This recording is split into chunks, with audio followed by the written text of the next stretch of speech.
stand and unfold yourself. Long live the king. Bernardo? He. You come most carefully upon your hour. 'Tis now struck 12. Get thee to bed, Francisco. For this relief, much thanks. 'Tis bitter cold, and I am sick at heart. Have you had quiet guard? Not a mouse stirring. Well, good night. Stand ho, who's there? Friends to this ground. And liegemen to the Dane. Give you good night. Oh, farewell, honest soldier. Who hath relieved you? Bernardo hath my place. Give you good night. Huh, Bernardo. Say! What, is Horatio there? A piece of him. Welcome, Horatio. Welcome, good Marcellus. What? Has this thing appeared again tonight? I have seen nothing. Horatio says 'tis but our fantasy, and will not let belief take hold of him touching this dreaded sight twice seen of us. Tush, tush, 'twill not appear. Sit down a while, and let us once again assail your ears with what we 2 nights have seen. Well, sit we down, and let us hear Bernardo speak of this. Last night of all, when yon same star hath made his course to where now it burns, Marcellus and myself, the bell then beating one. Peace, break thee off. Look, where it comes again. In the same figure like the king that's dead. Thou art a scholar, speak to it, Horatio. Was it not like the king? Mark it, Horatio. Most like. It would be spoke to. Question it, Horatio. What art thou that usurps this time of night? By heaven I charge thee, speak! It is offended. See, it stalks away. Stay! Speak! Speak, I charge thee, speak! Is gone and will not answer. Why, how now, Horatio? You tremble and look pale. Is not this something more than fantasy? Before my God, I might not disbelieve without the sensible and true avouch of mine own eyes. Is it not like the king? As thou art to thyself. Such was the very armor he had on when he the ambitious Norway combated. In what particular thoughts to work, I know not, but in the gross and scope of my opinion, this bodes some strange eruption to our state. Good now, sit down and tell me, he that knows, why this same strict and most observant watch so nightly toils the subject of the land, and why such daily cast of brazen cannon, and foreign trade for implements of war. Who is't that can inform me? That can I, at least the whisper goes so. Young Fortinbras, of unimproved metal, hot and full, hath in the skirts of Norway, here and there, sharked up a force of lawless resolutes to recover of us, by strong hand in terms compulsory, those Danish lands so by his father lost. And this, I take it, is the main motive of our preparations. I think it be no other, but even so. Soft. Behold, lo, where it comes again. I'll cross it though it blast me. Stay, illusion. If thou hast any sound or use of voice, speak to me. If there be any good thing to be done that may to thee do ease, speak to me. If thou art privy to thy country's fate, which haply for knowing may avoid, oh, speak! Stay, and speak, stop it, Marcellus! Shall I strike at it with my rapier? Do if it will not stand! 'Tis here! 'Tis here! 'Tis gone!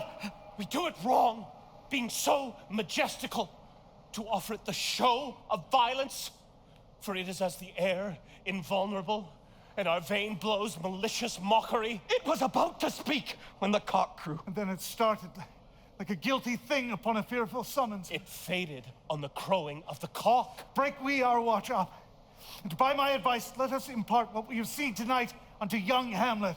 For upon my life, this spirit, dumb to us, will speak to him.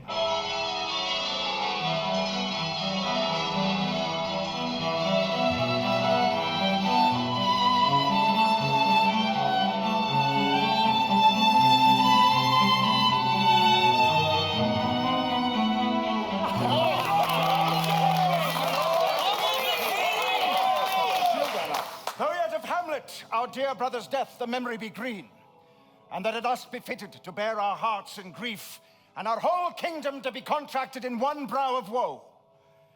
Yet, so far hath discretion fought with nature, that we with wisest sorrow think on him, together with remembrance of ourselves. Hear him. Therefore, our sometime sister, now our queen, the imperial jointress to this warlike state, have we as 'twere with a defeated joy, with mirth in funeral and with dirge in marriage, in equal scale weighing delight and dole, taken to wife.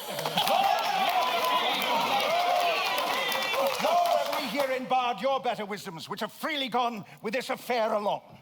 For all our thanks. Now follows that you know, young Fortinbras, holding a weak supposal of our worth, or thinking by our late dear brother's death our state to be disjoint and out of frame, he hath not failed to pester us with message, importing the surrender of those lands lost by his father to our most valiant brother. So much for him. Now for ourselves. We have here writ to Norway, uncle of young Fortinbras, who impotent and bedrid scarcely hears of this his nephew's purpose, to suppress his further gait herein. And we hear him dispatch you, good Cornelius, and you, Voltimand, giving you no further personal power and business with the king, more than the scope that these dilated articles allow. In that and all things will we show our duty. We doubted nothing. Heartily, farewell. Safe voyage, my lord. Farewell. And now, Laertes, what is the news with you? You told us of some suit. What is, Laertes? The hand is not more instrumental to the mouth, nor the head more native to the heart, than is the throne of Denmark to thy loving father. What is, Laertes? My dread lord, your leave and favor to return to France, from whence, though willingly, I came to Denmark to show my duty in your coronation. Yet now I must confess, that duty done, my thoughts and wishes bend again toward France. Have you your father's leave? What says Polonius? He hath, my lord, wrung from me my slow leave by laborsome petition, and at last, upon his will, I sealed my hard consent. I do beseech you, give him leave to go. Oh, take thy fair hour, Laertes. Time be thine. And thy best graces, spend it at thy will. Fair journey, Laird. Safe journey. Godspeed, sir. But now, my cousin Hamlet and my son. A little more than kin and less than kind. Oh, how is it that the clouds still hang on you? Not so, my lord. I am too much in the sun. Good Hamlet, cast thy nighted colour off, and let thine eye look like a friend on Denmark. Do not forever with thy veiled lids seek for thy noble father in the dust. Thou know'st 'tis common, all that lives must die, passing through nature to eternity. Aye, madam, it is common. If it be, why seems it so particular with thee? Seems, madam, nay, it is, I know not seems. 'Tis not alone my inky cloak, good mother, nor customary suits of solemn black, together with all forms, moods, shapes of grief that can denote me truly. These indeed seem, for they are actions that a man might play. But I have that within which passes show. These but the trappings and suits of woe. 'Tis sweet and commendable in your nature, Hamlet, to give these mourning duties to your father. But you must know, your father lost a father. That father lost his. And the survivor bound in filial obligation for some term to do obsequious sorrow. But to persever in obstinate condolement is a course of impious stubbornness. 'Tis unmanly grief. Fie, 'tis a fault to heaven, a fault against the dead, a fault to nature. We pray you, throw to earth this unprevailing woe, and think of us as of a father. For let the world take note, you are the most immediate to our throne, and with no less nobility of love than that which dearest father bears his son, do I impart toward you. Here, here. Well said, my lord. For your intent in going back to school in Wittenberg, it is most retrograde to our desire, and we beseech you, bend you to remain here in the cheer and comfort of our eye, our chiefest courtier, our cousin, and our son. Let not thy mother lose her prayers, Hamlet. I pray thee, stay with us. Go not to Wittenberg. I shall, in all my best, obey you, madam. Why, 'tis a loving and a fair reply. Be as ourself in Denmark, madam, come. This gentle and unforced accord of Hamlet sits smiling to my heart, in grace whereof no jocund health that Denmark drinks today, but the great cannon to the clouds shall tell, respeaking earthly thunder. Come, away!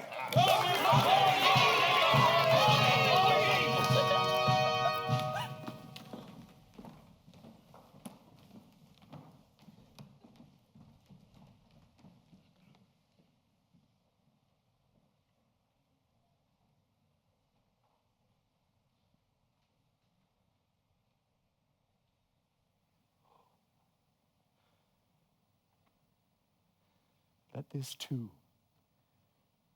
solid flesh would melt, thaw, and resolve itself into a dew. Or that the everlasting had not fixed his cannon against self-slaughter. Oh, God.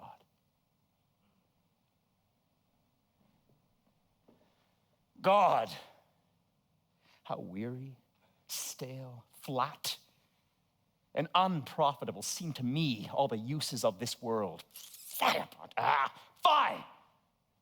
'Tis an unweeded garden that grows to seed. Things rank and gross in nature possess it merely.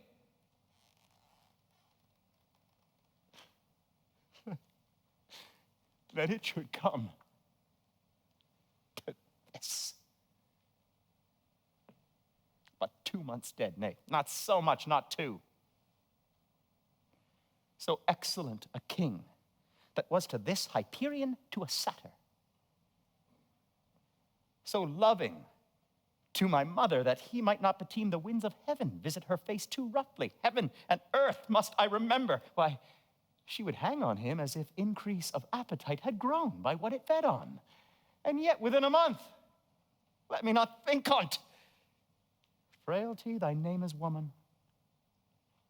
A little month, or ere those shoes were old with which she followed my poor father's body like Niobe, all tears, why she, oh God, a beast that wants discourse of reason would have mourned longer, married with my uncle, my father's brother. But no more like my father than I to Hercules. Within a month, ere yet the salt of most unrighteous tears had left the flushing in her gulled eyes, she married. Oh, most wicked speed, to post with such dexterity to incestuous sheets. It is not, nor it cannot come to good.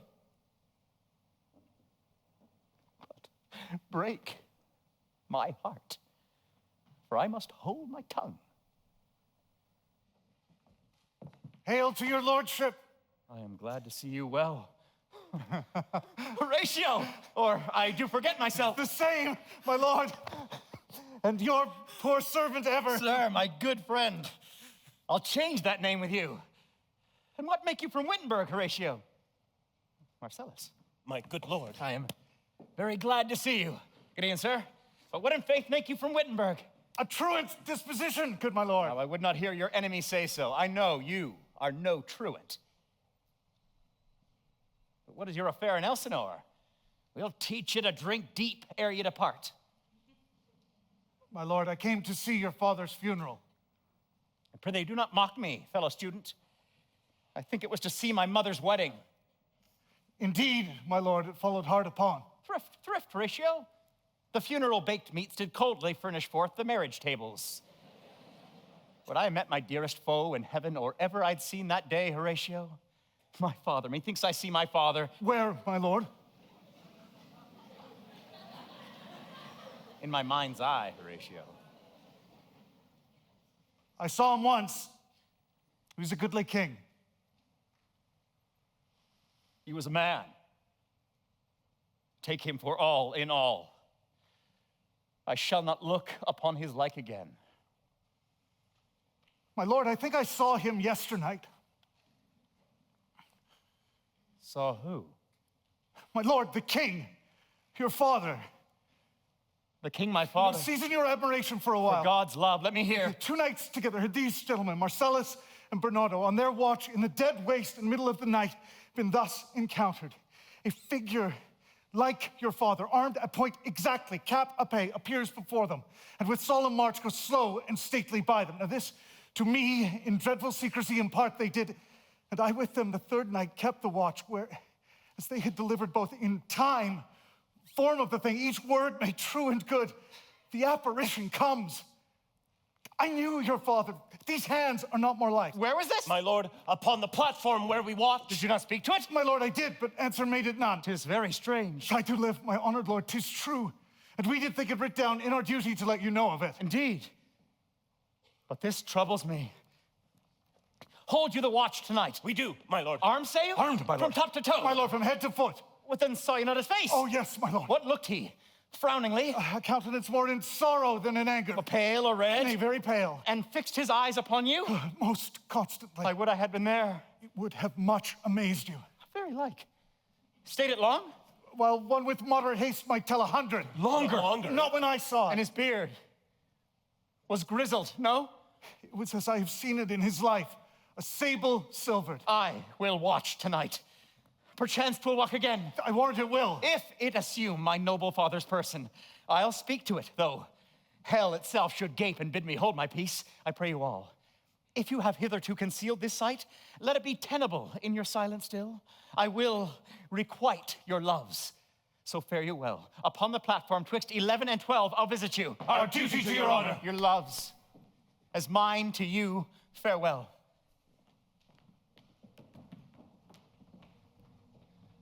My father's spirit. In arms, all is not well. I doubt some foul play would the night were come. Till then, sit still, my soul. Foul deeds will rise, though all the earth o'erwhelm them. To men's eyes.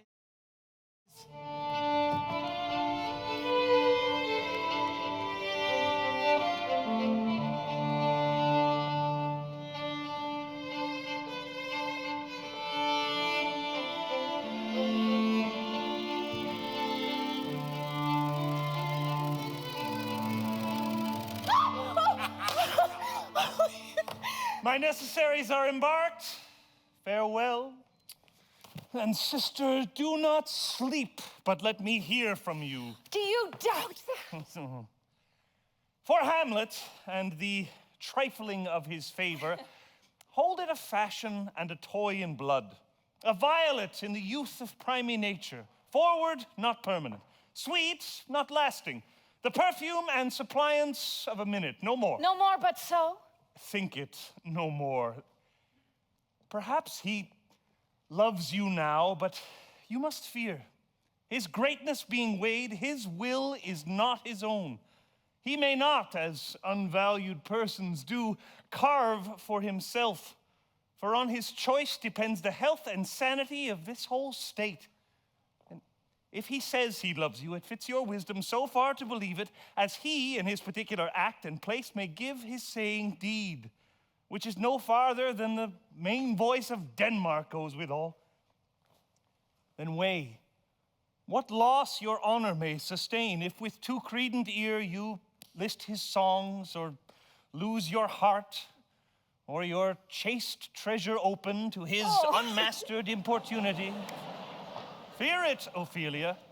Fear it, my dear sister, and keep you in the rear of your affection, out of the shot and danger of desire. I shall the effect of this good lesson keep as watchman to my heart.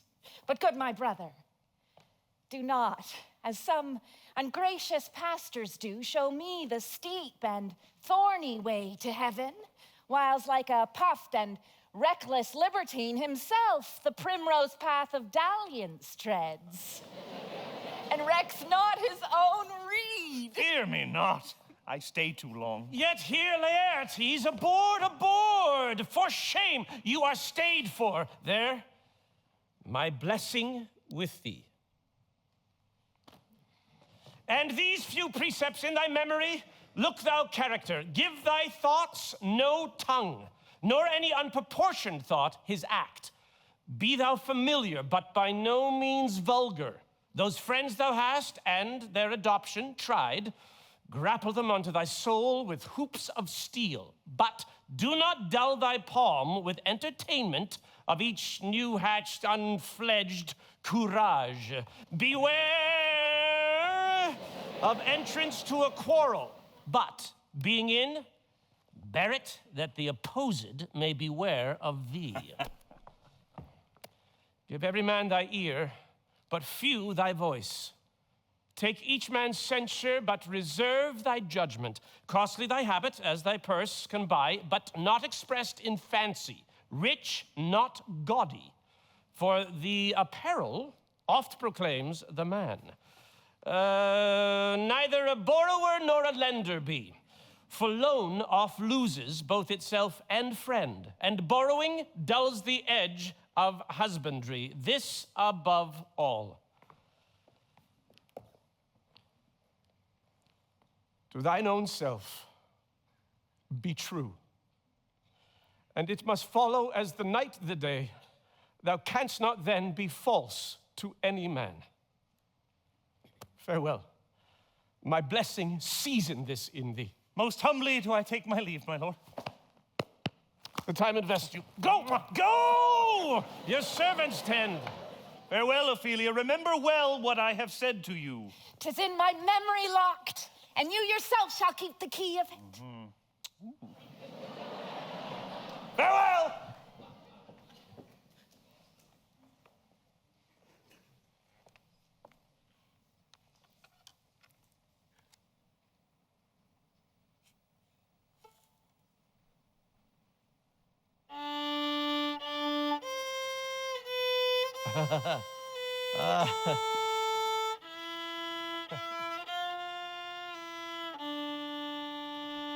Tomorrow is St. Valentine's Day, all in the morning betime, and she a maid at my window.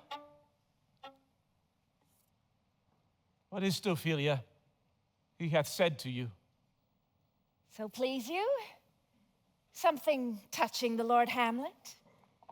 Marry, well bethought. 'Tis told me he hath very oft of late given private time to you, and you yourself have of your audience been most free and bounteous. What is between you? Give me up the truth. He hath, my lord, of late made many tenders of his affection to me. Affection? Pooh, you speak like a green girl. Unsifted in such perilous circumstance. Do you believe his tenders, as you call them?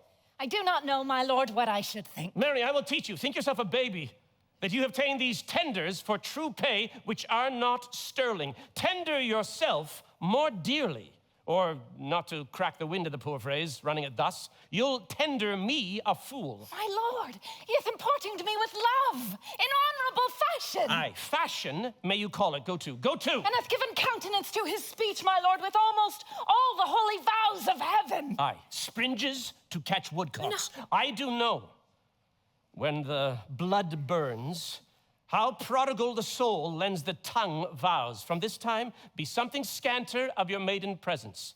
For Lord Hamlet believes so much in him as he is young, and with a larger tether may he walk than may be given you in few, Ophelia. Do not believe his vows. This is for all. I would not, in plain terms, from this time forth, have you so slander any moment leisure as to give words or talk with the Lord Hamlet. Look to it, I charge you.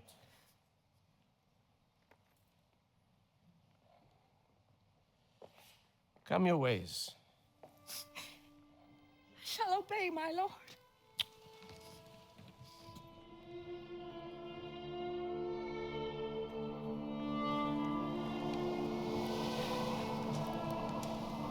The air bites shrewdly. It's very cold. It is nipping and an eager air. What hour now? I think it lacks of 12. No, it is struck. Indeed. I heard it not. It then draws near the season wherein the spirit held his wont to walk. does this mean, my lord? The king doth wake tonight and takes his rouse. Keeps wassail and the swaggering up spring reels.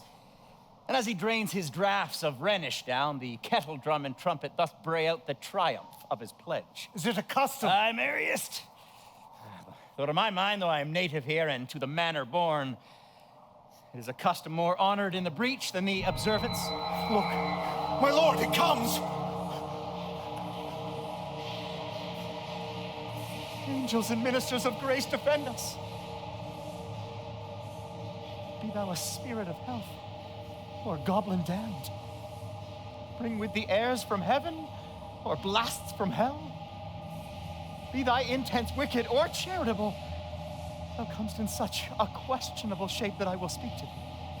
I'll call thee Hamlet, King, Father, Royal Dane. Oh, answer me! What may this mean, that thou, dead course, revisits thus the glimpses of the moon? Say, why is this? Wherefore, what should we do? It beckons you to go away with it. It waves you to a more removed ground, but do not go with it. No, by no means. It will not speak, then I will follow Do it. not, my lord. Why? What should be the fear? I do not set my life at a pin's fee. And for my soul, what can it do to that, being a thing immortal as itself? It weighs me still. Go on, I'll follow thee. What if it tempt you toward the flood, my lord, or to the dreadful summit of the cliff, and draw you into madness? It weighs me still. Go on, I'll follow thee. Ye shall not go, my lord! Hold up your hands! Rule, you shall not go! My fate cries out, unhand me, gentlemen! By heaven! I'll make a ghost of him that lets me! I say away! Go on! He waxes desperate with imagination. Let's follow him. 'Tis not fit thus to obey To him. what issue will this come? Something is rotten in the state of Denmark. Heaven will direct it. Nay, let's follow him. I'll follow thee!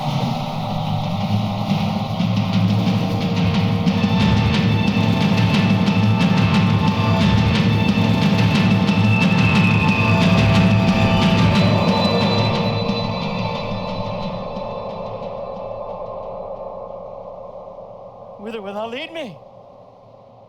Speak! I'll go no further! Mark me. I will. My hour is almost come. When I to sulphurous and tormenting flames must render up myself. Speak! I am bound to hear. So art thou to revenge when thou shalt hear. I am thy father's spirit, doomed for a certain term to walk the night, and for the day confined to fast in fires, till the foul crimes done in my days of nature are burnt and purged away. List, list, oh list. If thou didst ever thy dear father love, Oh God. revenge his foul and most unnatural murder. Murder most foul, strange, and unnatural. Haste me to know it, that I with wings as swift as meditation or the thoughts of love may sweep to my revenge. I find thee apt. Now, Hamlet, here. 'Tis given out that sleeping in my orchard a serpent stung me. But know thou, noble youth, the serpent that did sting thy father's life now wears his crown. My prophetic soul, my uncle. That incestuous, that adulterous beast, with witchcraft of his wit, oh, wicked wit, won to his shameful lust the will of my most seeming virtuous queen. Oh, Hamlet, what a falling off was there. From me, whose love was of that dignity that it went hand in hand, even with a vow I made to her in marriage, and to decline upon a wretch whose natural gifts are poor to those of mine. But soft, methinks I scent the morning air. Brief let me be. Sleeping within my orchard, upon my secure hour, thy uncle stole, and in the porches of my ears did pour a leprous distilment, whose effect holds such an enmity with blood of man, that swift as quicksilver it courses through the natural gates and alleys of the body. So did it mine. Thus was I sleeping by a brother's hand. Of life, of crown, of queen at once dispatched. Cut off, even in the blossoms of my soul, with all my imperfections on my head. Oh, horrible. Oh, most horrible. Let not the royal bed of Denmark be a couch for luxury and damned incest. But howsoever thou pursuest this act, taint not thy mind, nor let thy soul contrive against thy mother aught. Leave her to heaven, and to those thorns that in her bosom lodge to prick and sting her. Fare thee well at once. The glowworm shows the matin to be near. Adieu. Adieu. Adieu. Remember me.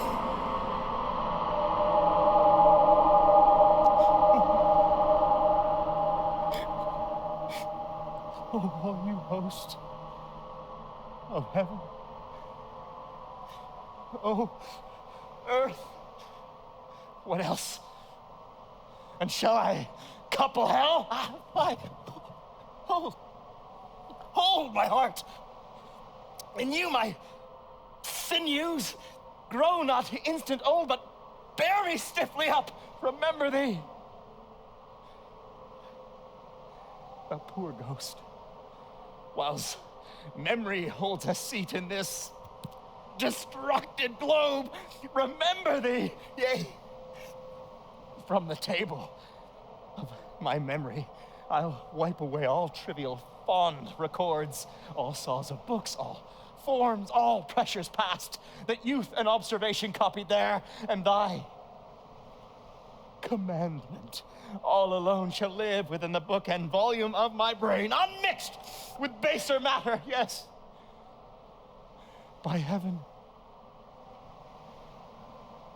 O most pernicious woman, O villain, villain, smiling, damned villain, my table's meat it is, I set it down that one may smile and be a villain. At least I am sure it may be so in Denmark. So, uncle, there you are. Now to my word. It is adieu. Adieu. Remember me. I have sworn. So be it.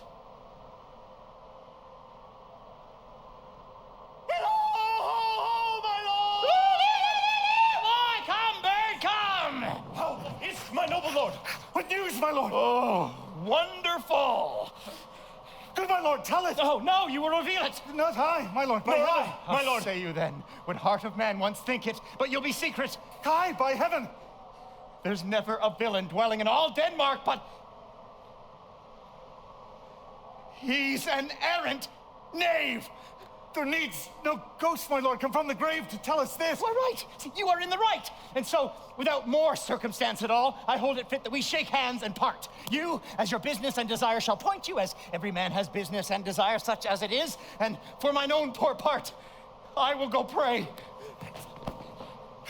These are but wild and whirling words, my lord. I am sorry they offend you heartily. Yes, faith, heartily. There's no offense, my lord. Yes, by St. Patrick, but there is, Horatio, and much offense too, touching this vision here. It is an honest ghost. That, let me tell you, for your desire to know what is between us, or master it as you may. And now, good friends, as you are friends, scholars, soldiers, give me one poor request. What is, my lord? We Never will. to make known what you have seen tonight. My lord, we will not. But swear it. In faith, my lord, not I. Nor I, my lord, in faith. Upon my sword. We have sworn, my lord, already. Indeed, upon my sword, indeed. Boy, sayest thou so? Art thou there, true penny? Come on, you hear this fellow in the cellarage, consent to swear. Propose the oath, my lord. Never to speak of this that you have seen. Swear by my sword. Swear. Get you make way. Then we'll shift our ground. Come hither, gentlemen, and lay your hands again upon my sword. Swear by my sword, never to speak of this that you have heard. Swear by his sword. Well said, old mole. Can't work in the earth so fast. A worthy pioneer! Once more, remove, good friends! Oh, day and night, but this is wondrous strange! Therefore, as a stranger, give it welcome. There are more things in heaven and earth, Horatio, than are dreamt of in your philosophy. But come, here as before, never. So help you mercy. How strange or odd some'er I bear myself, as I perchance hereafter shall think meet to put an antic disposition on, that you, at such time seeing me, never shall with arms encumbered thus, or this head shake, or by pronouncing them some doubtful phrases, well, we know, or we couldn't if we would, or some ambiguous giving out to note that you know aught of me. This do swear. Swear. We swear. Rest, rest. Perturbed spirit. So, gentlemen, with all my loves, I do commend me to you. Let's go in together. And still, your fingers on your lips, I pray. The time is out of joint. Oh, cursed spite, that ever I was born to set it right. Nay, come, let's go together.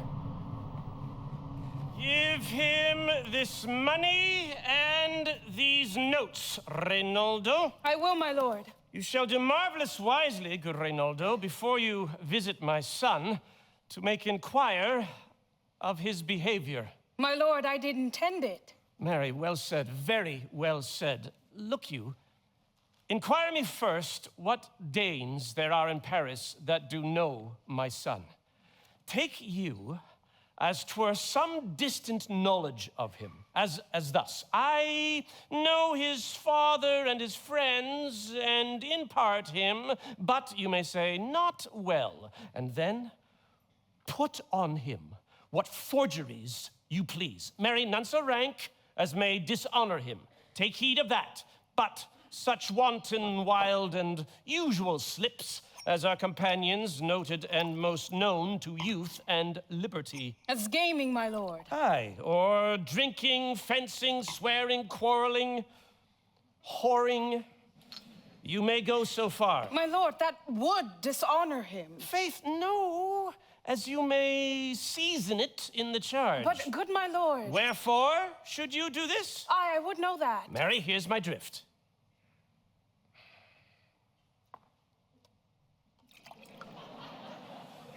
You laying these slight sullies on my son, mark you, your party in converse, him you would sound, he closes with you in this consequence, good sir, or so, or friend, or madame.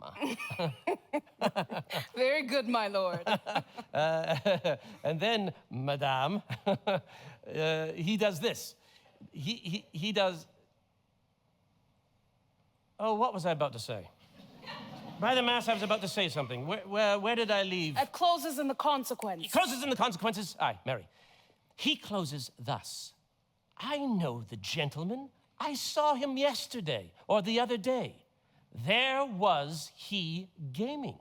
There was he falling out at tennis, or perchance, I saw him enter such a house of sale, videlicet a brothel. See you now? Your bait of falsehood takes this carp of truth. And thus do we of indirections find directions out. You have me, have you not? Oh, my lord, I have. God by ye, fare you well. Good, my lord. Observe his inclinations in yourself. I shall, my lord. Farewell. Oh, now. Ophelia, what's the matter? Oh, my lord. My lord, I've been so afraid. Oh, with what, in the name of God?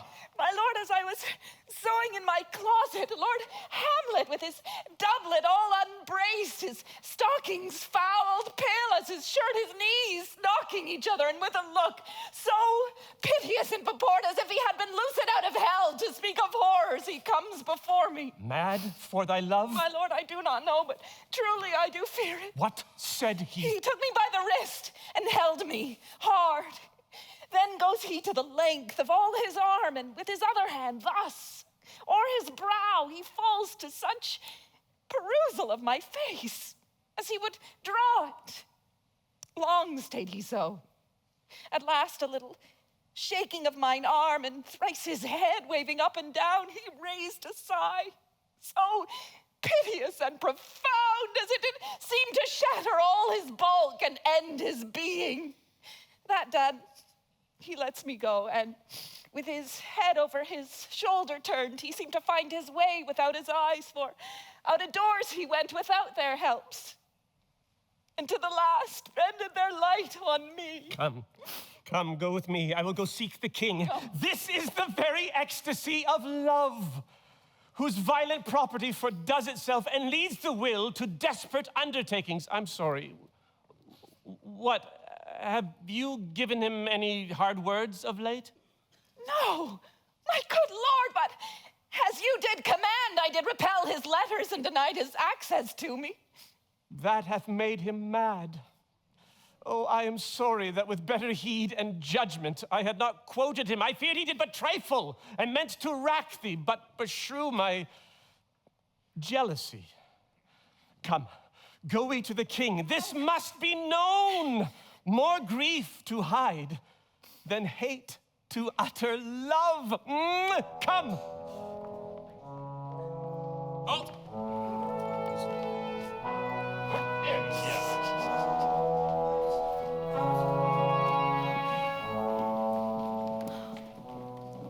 Welcome, dear Rosencrantz and Guildenstern.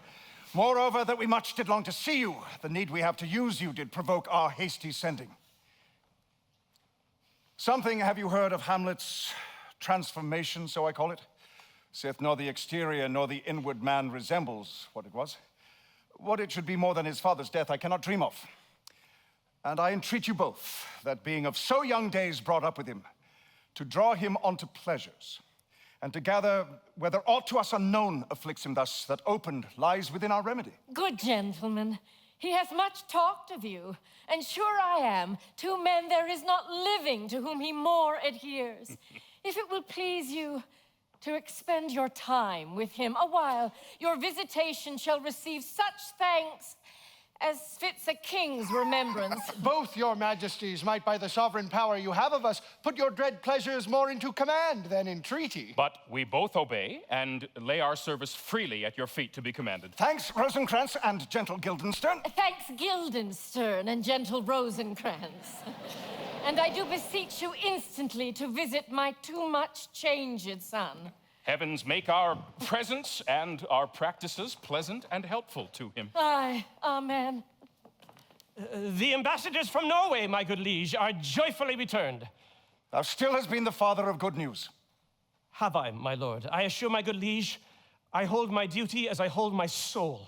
And I do think, or else this brain of mine hunts not the trail of policy so sure as it hath used to do, that I have found the very cause of Hamlet's lunacy. Oh, speak of that.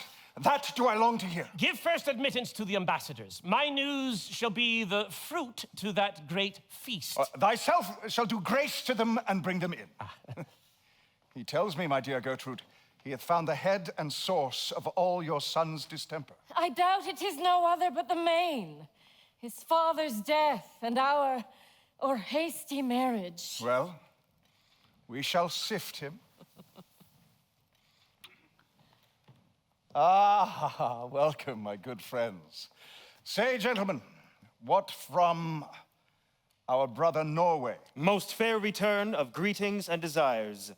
Upon our first, he sent out to suppress his nephew's levies, which to him appeared to be a preparation against the Polack, but better looked into, he truly found it was against your highness, whereat grieved sends out arrests on Fortinbras, which he in brief obeys, receives rebuke from Norway, and in fine, makes vow before his uncle nevermore to give the assay of arms against your majesty, whereon old Norway, overcome with joy, gives him commission to employ those soldiers so levied as before against the Polack. With an entreaty herein further shown, that it might please you to give quiet pass through your dominions for this enterprise. It likes us well. Go to your rest. At night, we'll feast together. Most welcome home. My lord. This business is well ending.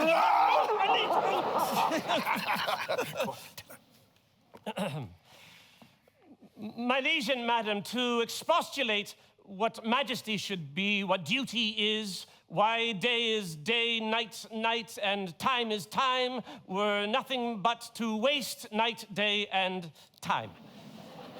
Therefore, since brevity is the soul of wit, and tediousness the limbs and outward flourishes, I will be brief. Your noble son is mad. Mad call I it, for to define true madness, what is't but to be nothing else but mad. But let that go. More matter with less art. Madam, I swear I use no art at all. That he is mad, 'tis true. 'Tis true, 'tis pity, and pity 'tis true.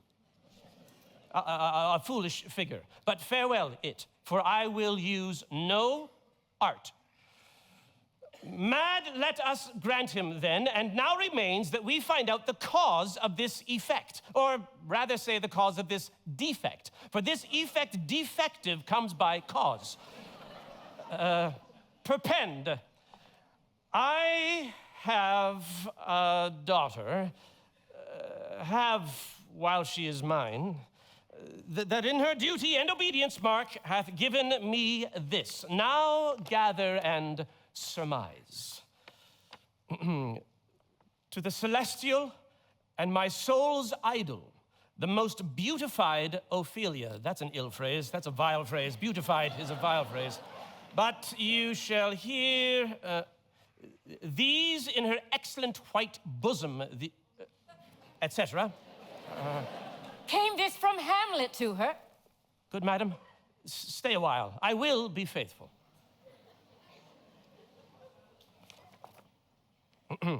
Doubt thou the stars are fire. Doubt that the sun doth move.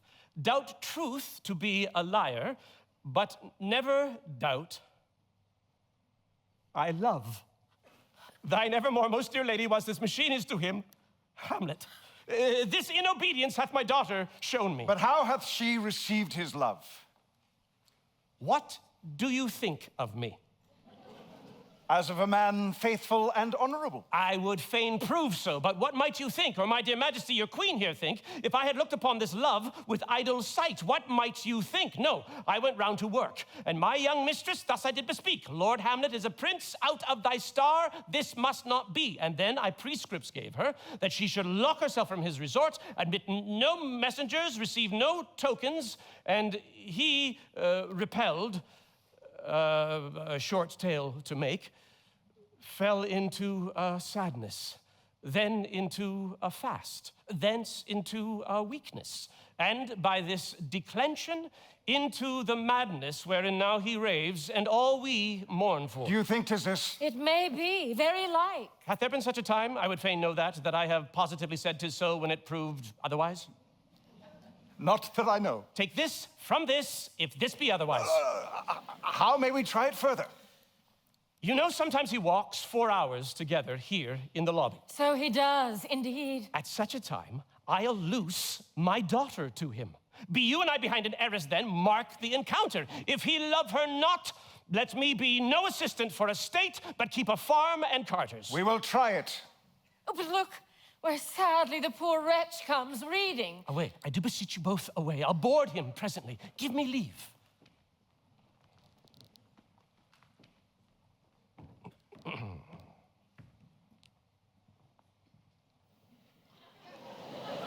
How does my good Lord Hamlet?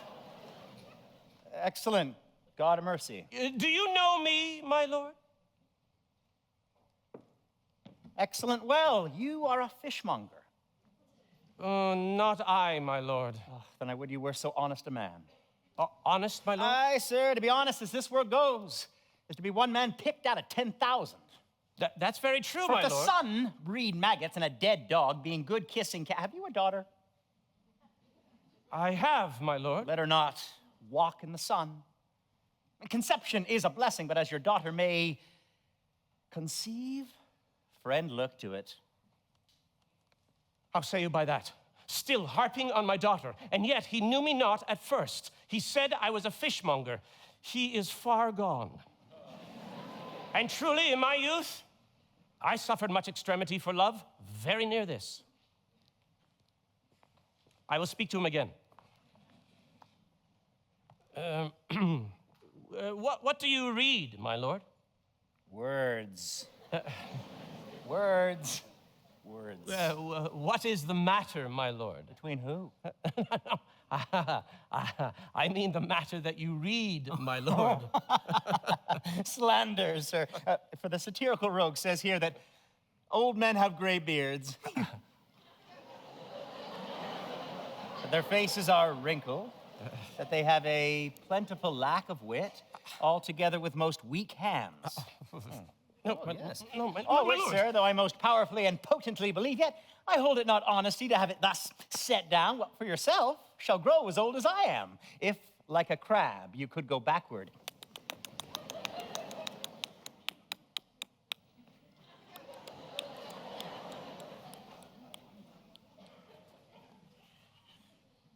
Though this be madness, yet there is method in't.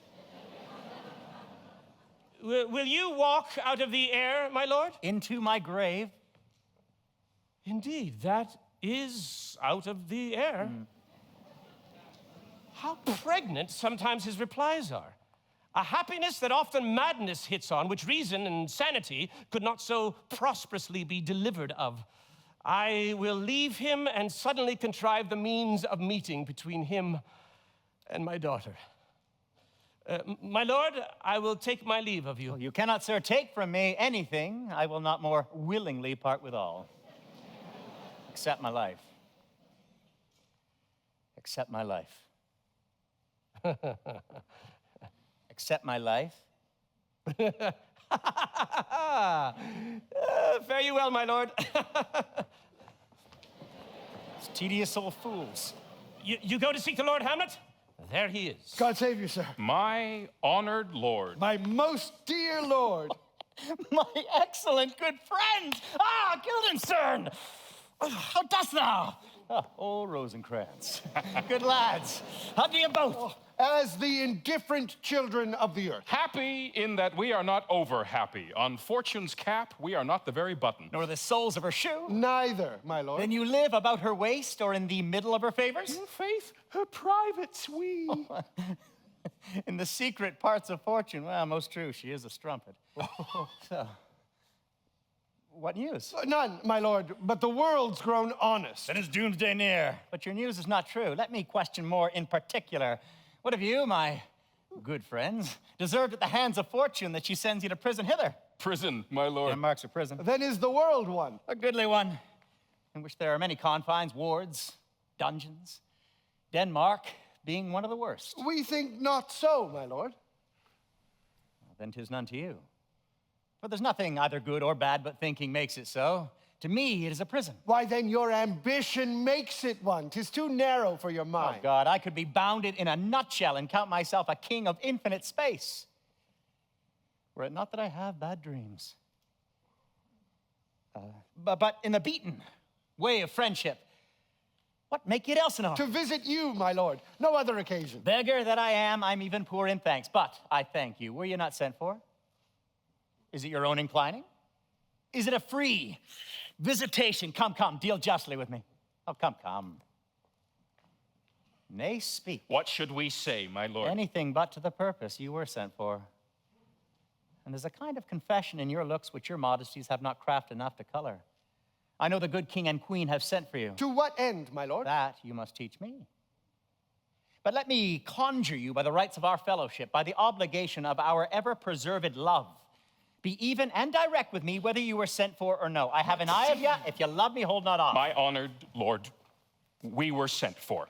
I'll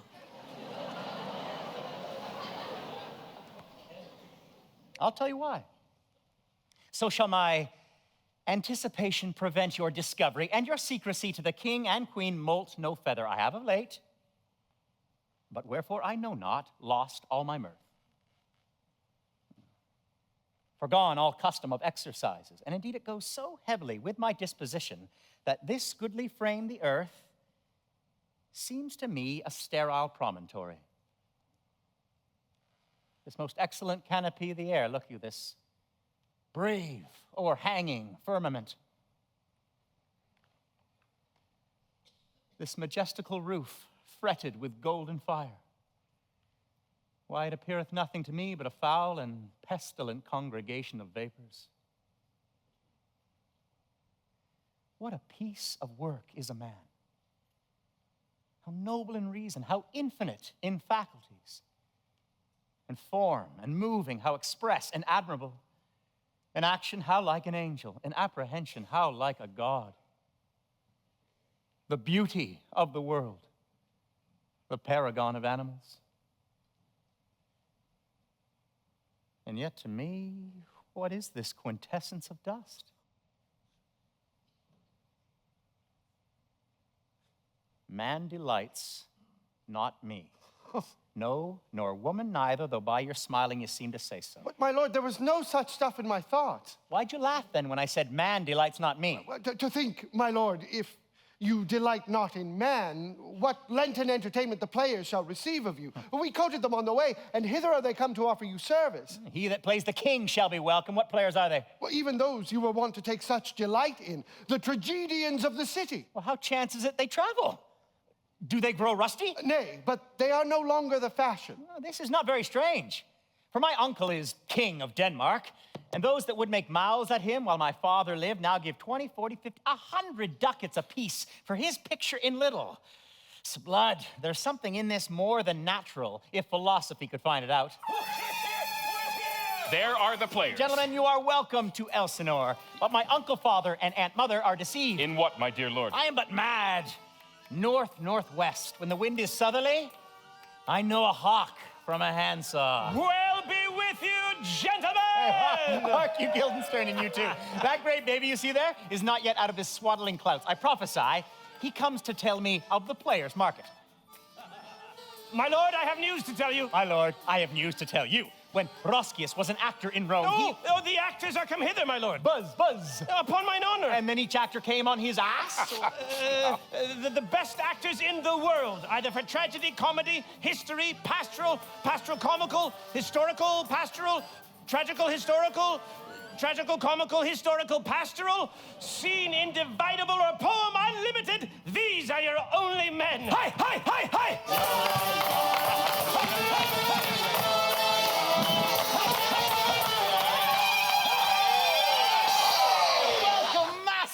Welcome all. I am glad to see you well. Welcome, good friends. Old friend. Why, thy face is valanced since I saw thee last. Comest thou to beard me in Denmark? What? My young lady and mistress? Why, your lady. Your ladyship is nearer to heaven than when I saw you last. Masters, you are all welcome. So come, give us a taste of your quality. No, come, a passionate speech. What speech, my good lord? I heard thee speak me a speech once. But it was never acted, or if it was, not above once, for the play. I remember, please not the million. 'Twas caviar to the general, but it was, as I received it, an excellent play, set down with as much modesty as cunning. Now, one speech in it I chiefly loved. 'Twas Aeneas' tale to Dido, and thereabout of it, especially when he speaks of Priam's slaughter. If it live in your memory, begin at this line. Let me see. Let me see. The rugged Pyrrhus, like the Hyrcanian beast. No, it begins with Pyrrhus, the rugged Pyrrhus. The rugged Pyrrhus did the knight resemble when he lay couched in the ominous horse. Now hath this dread and black complexion smeared with heraldry more dismal. Head to foot, now is he total gules, horridly tricked with blood of fathers, mothers, daughters, sons, and eyes like carbuncles. The hellish Pyrrhus, old grandsire Priam seeks. So proceed you. For God, my lord, well spoken, with good discretion and good accent. Anon he finds him, striking two shorted Greeks. His antique sword, rebellious to his arm, lies where it falls, repugnant to command.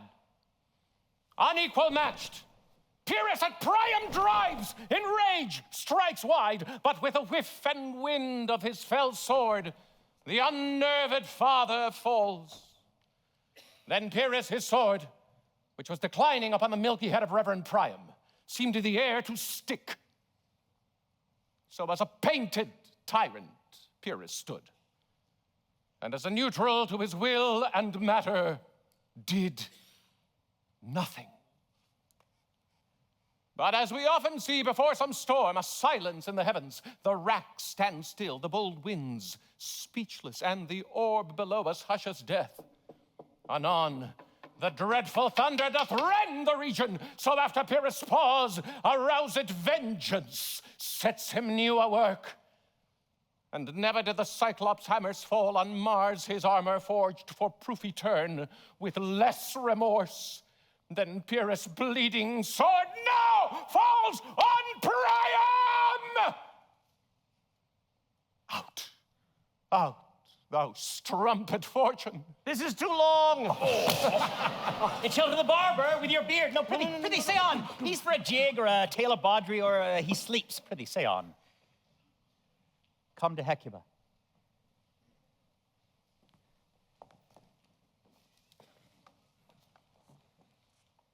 But who, ah woe, had seen the mobled queen? The mobled queen? Mobled queen, that's good.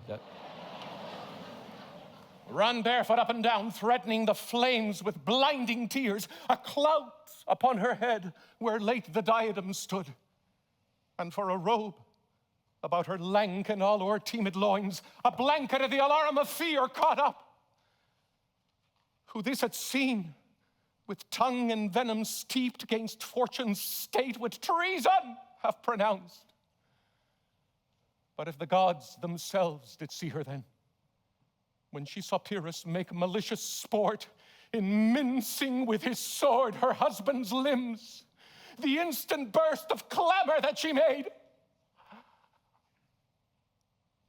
unless things mortal move them not at all, would have made milch the burning eyes of heaven and passion in the gods. Look where he's not turned his color and has tears in his eyes.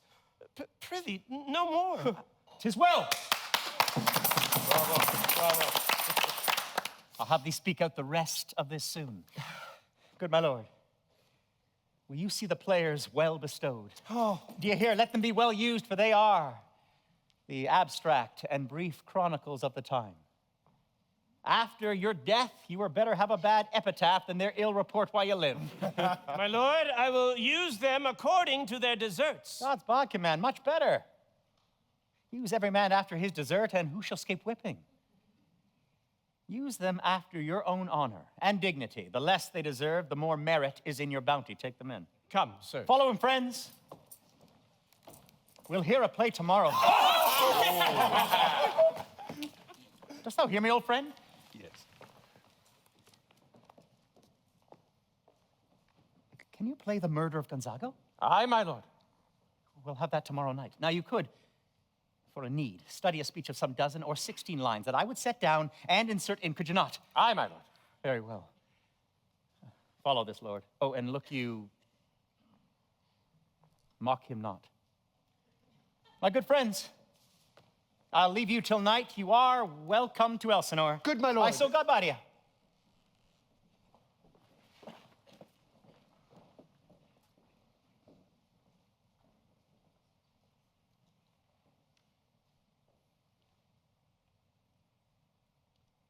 Now I am alone.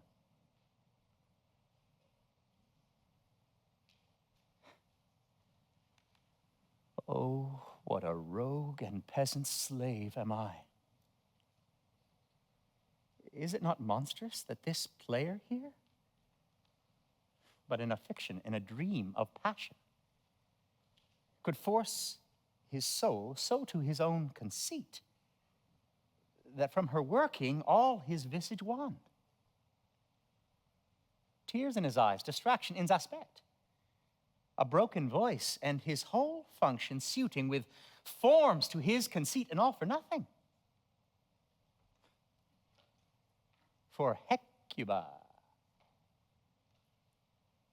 What's Hecuba to him, or he to Hecuba, that he should weep for her? What would he do? Had he the motive and the cue for passion that I have, he would drown the stage with tears and cleave the general ear with horrid speech, make mad the guilty and appall the free, confound the ignorant, and amaze indeed the very faculties of eyes and ears. Yet I,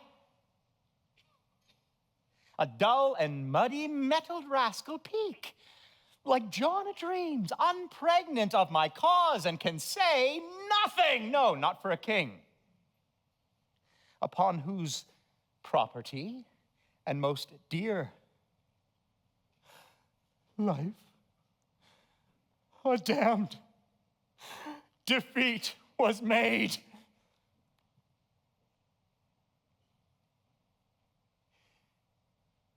Am I a coward? Who calls me villain? Breaks my pate across, plucks off my beard and blows it in my face, tweaks me by the nose, gives me the lie of the throat, as deep as to the lungs. Who does me this? Huh? I should take it, for it cannot be but I am pigeon-livered and lack gall to make oppression bitter, or ere this, I should have fatted all the region kites with this slave's awful, bloody body, villain, remorseless, treacherous, lecherous, kindless, villain!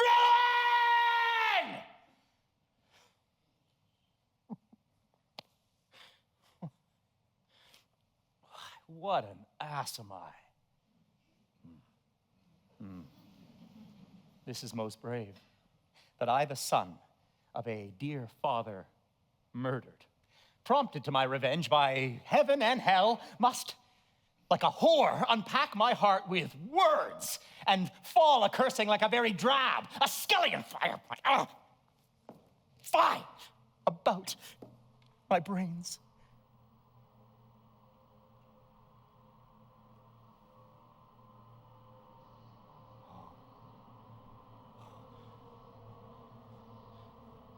I have heard but guilty creatures sitting at a play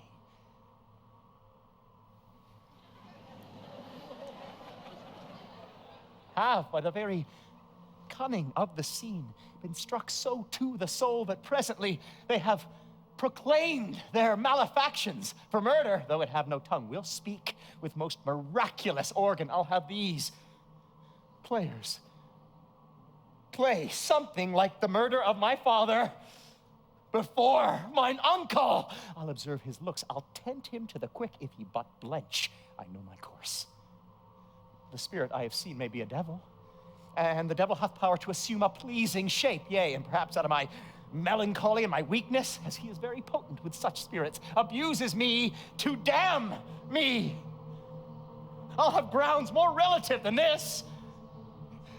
The plays, the thing wherein I'll catch the conscience of the king.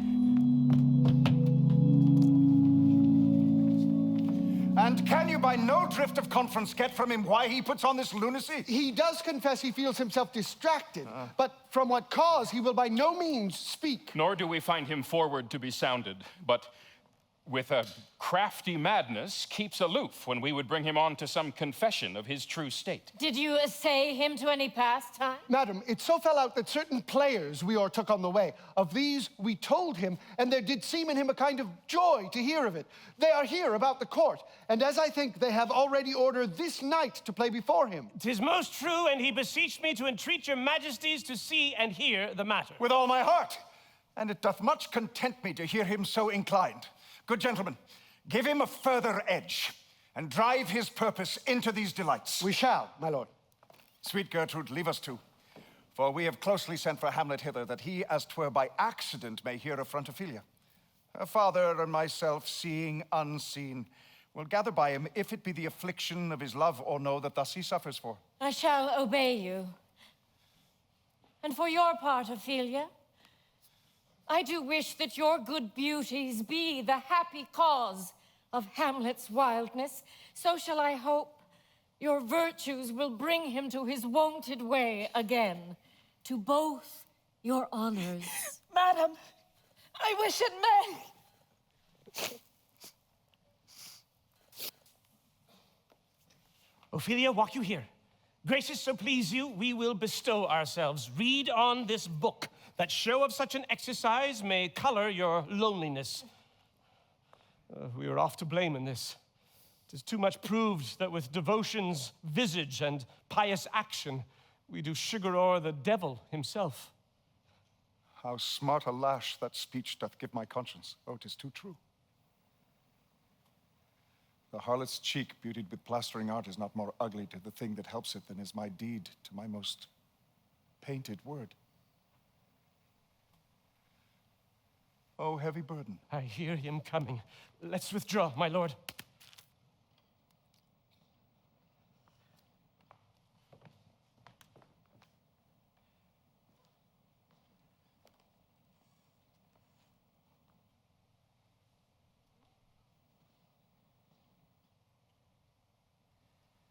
To be or not to be, that is the question. Whether it is nobler in the mind to suffer the slings and arrows of outrageous fortune, or to take arms against a sea of troubles and by opposing end them, to die, to sleep. No more.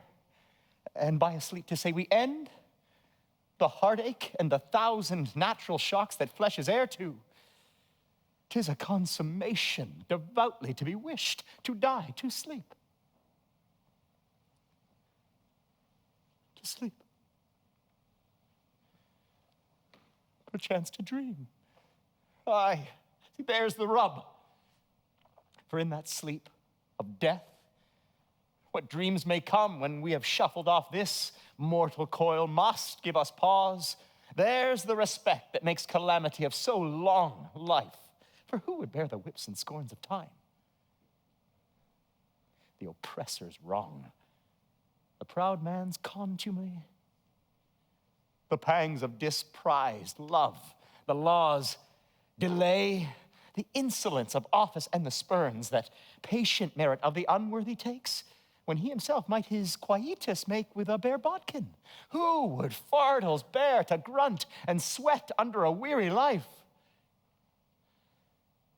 But that the dread of something after death, the undiscovered country, from whose bourne no traveler returns, puzzles the will, and makes us rather bear those ills we have than fly to others that we know not of.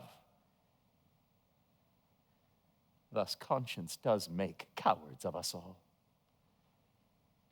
And thus the native hue of resolution is sicklied o'er with the pale cast of thought, and enterprises of great pitch and moment, with this regard, their currents turn awry and lose the name of action. Soft you now. The fair Ophelia.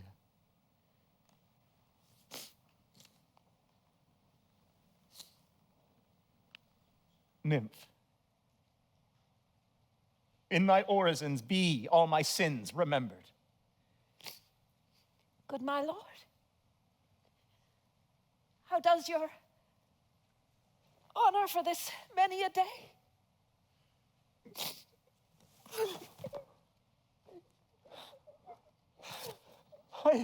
I humbly thank you.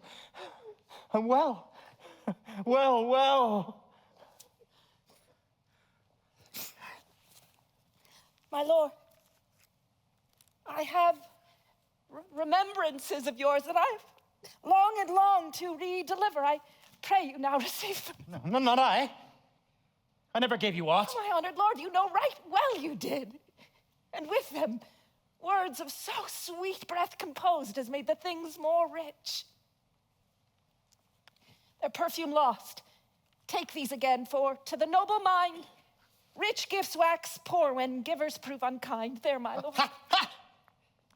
Are you honest? My lord? Are you fair? What means your lordship? That if you be honest and fair, your honesty should admit no discourse to your beauty. Could beauty, my lord, have better commerce than with honesty? Aye, truly. For the power of beauty will sooner transform honesty from what it is to a bawd than the force of honesty can translate beauty to his likeness. This was sometime a paradox, but now the time gives it proof.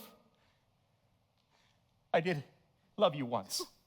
Indeed, my lord, you make me believe so. Well, you should not have believed me. I loved you not. I was the more deceived. Get thee to a nunnery. Why? Wouldst thou be a breeder of sinners? I am myself.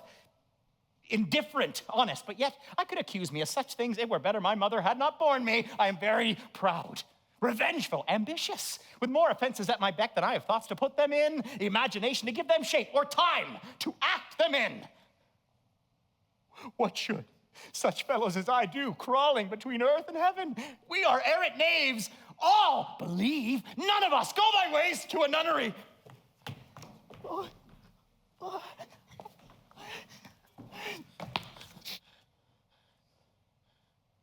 Where's your father? At home, my lord.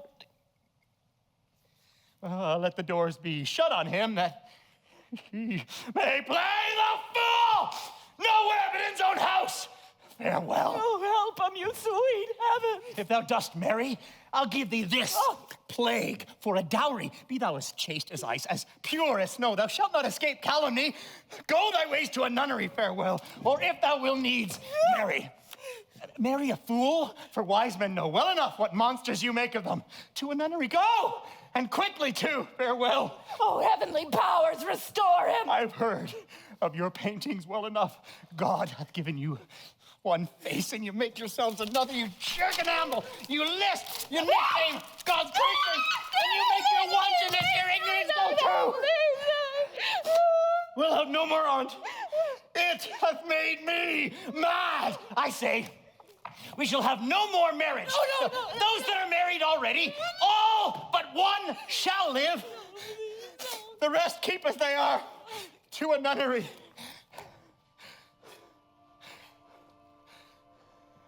Go.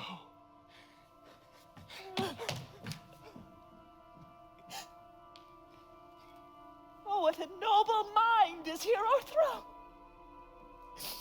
The courtiers, soldiers, scholars, eye, tongue, sword.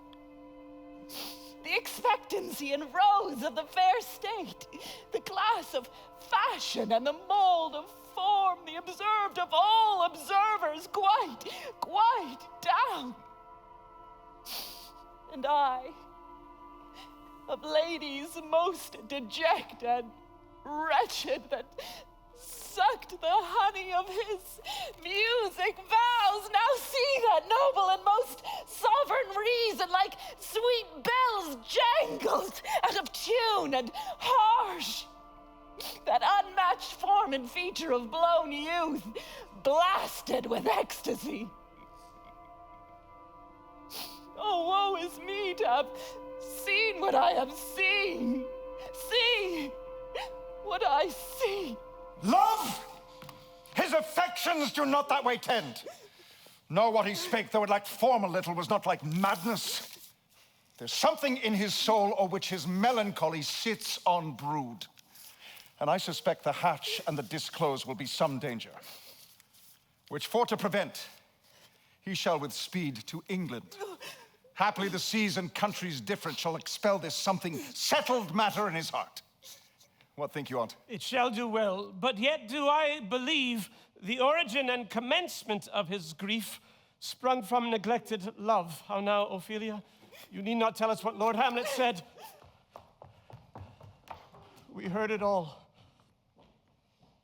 My lord, do as you please, but if you hold it fit, after the play, let his queen mother all alone entreat him to show his grief. Let her be round with him, and I'll be placed, so please you, in the ear of all their conference. If she find him not, to England send him, or confine him where your wisdom best shall think. It shall be so. Madness in great ones must not unwatched go.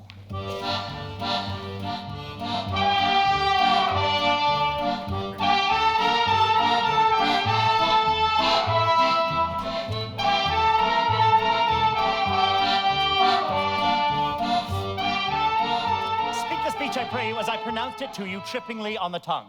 But if you mouth it, as many players do, I had as lief the town crier spoke my lines. Nor do not saw the air too much with your hand thus, but use all gently.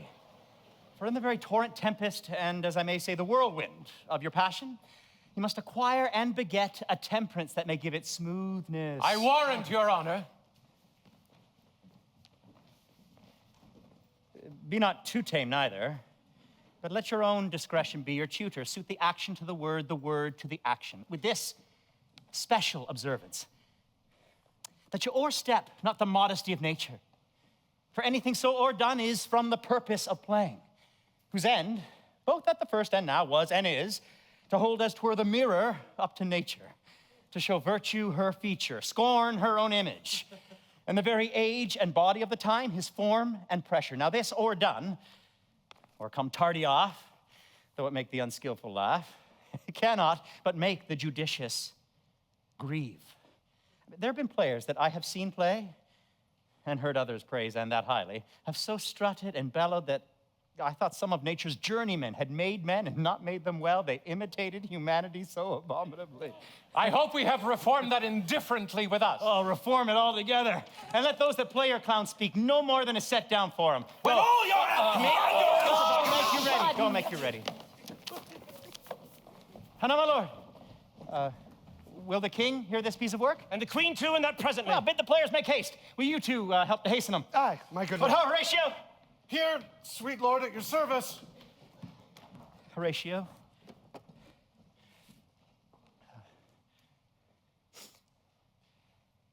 Thou art e'en as just a man, as ere my conversation cope withal. Oh, my dear Do not think that I flatter. Why should the poor be flattered? Dost thou hear? Since my dear soul was mistress of her choice, she hath sealed thee for herself. For thou hast been a man that fortune's buffets and rewards hath ta'en with equal thanks. And blessed are those whose blood and judgment are so well commedled that they are not a pipe for fortune's finger to sound what stop she please. Oh. Give me that man that is not passion's slave, and I will wear him in my heart's core, aye, in my heart of hearts, as I do thee. Oh. Something too much of this. There's a play tonight before the king. One scene of it comes near the circumstance which I have told thee of my father's death. I pray thee, when thou seest that act afoot, even with the very comment of thy soul, observe my uncle. If his occulted guilt do not itself unkennel in one speech, it is a damned ghost that we have seen. For mine eyes will rivet to his face, and after we will both our judgments join in censure of his seeming. Well, my lord. They're coming to the play. I must be idle. Get you a place. How fares our cousin Hamlet? Excellent faith. Of the chameleon's dish, I eat the air. Promise, crammed, you cannot feed capon so. I have nothing with this answer, Hamlet. These words are not mine. No, nor mine now. You played in university once, you say? That I did, my lord, and was accounted a good actor. What did you enact? I did enact Julius Caesar. I was killed in the Capitol. Brutus killed me.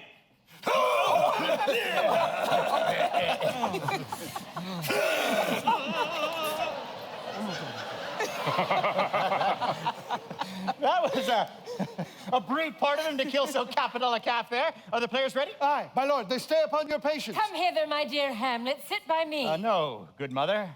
Here's metal more attractive. Oh, do you mark that? Lady, shall I lie in your lap? No, my lord. I mean my head upon your lap. Aye, my lord. Oh, do you think I meant country matters? I think nothing, my lord. That's a fair thought. To lie between a maid's legs. What is, my lord? Nothing. You are merry, my lord. What? Aye, my lord. Oh, God, you're only jig maker. What should a man do but be merry? For look how cheerfully my mother looks. And my father died within 2 hours. Nay, 'tis twice 2 months, my lord. So long?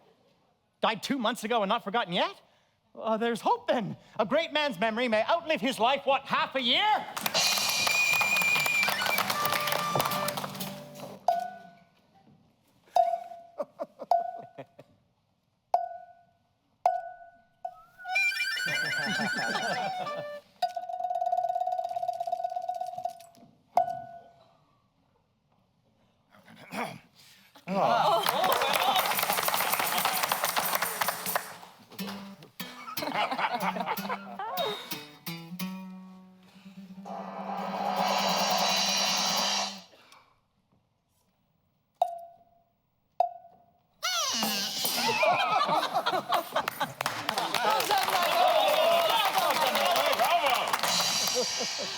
For us and for our tragedy, here stooping to your clemency, we beg your hearing patiently. Is this a prologue or the posy of a ring? 'Tis brief, my lord. Is woman's love?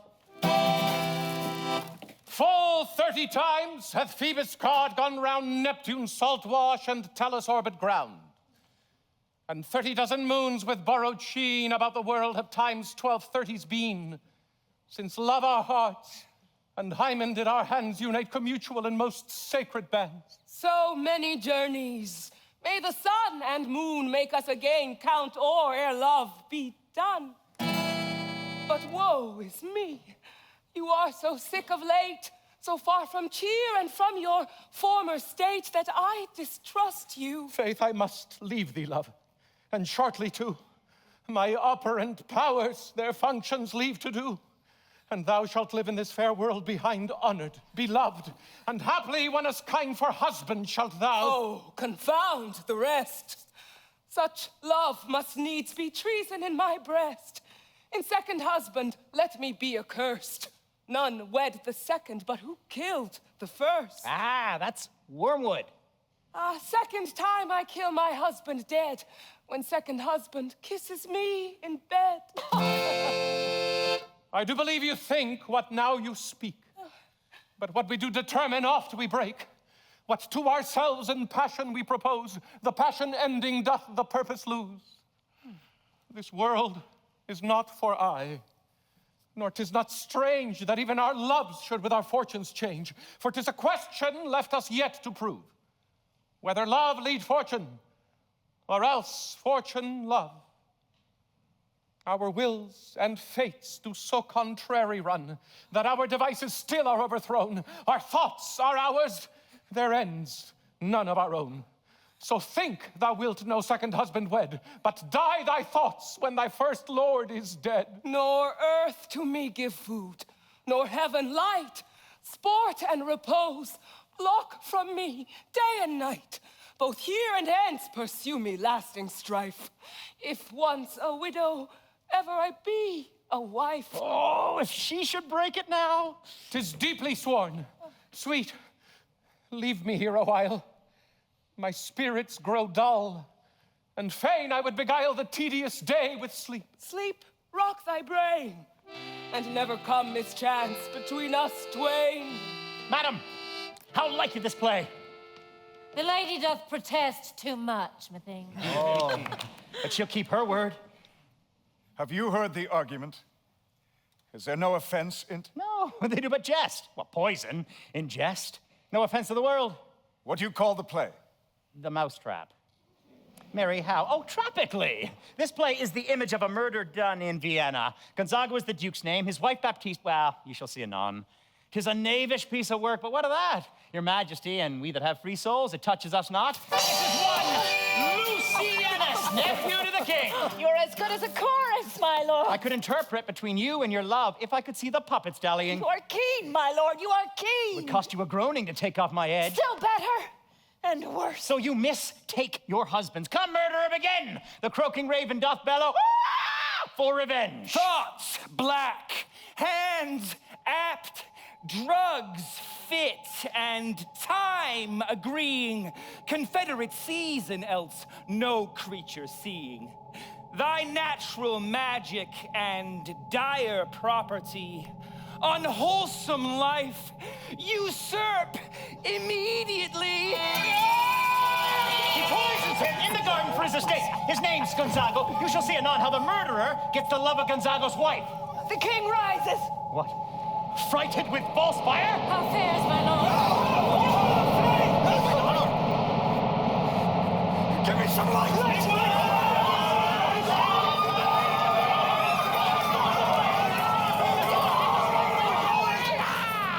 Would not this, sir, get me a fellowship in a cry of players? Half a share. Oh, one eye, oh, good Horatio.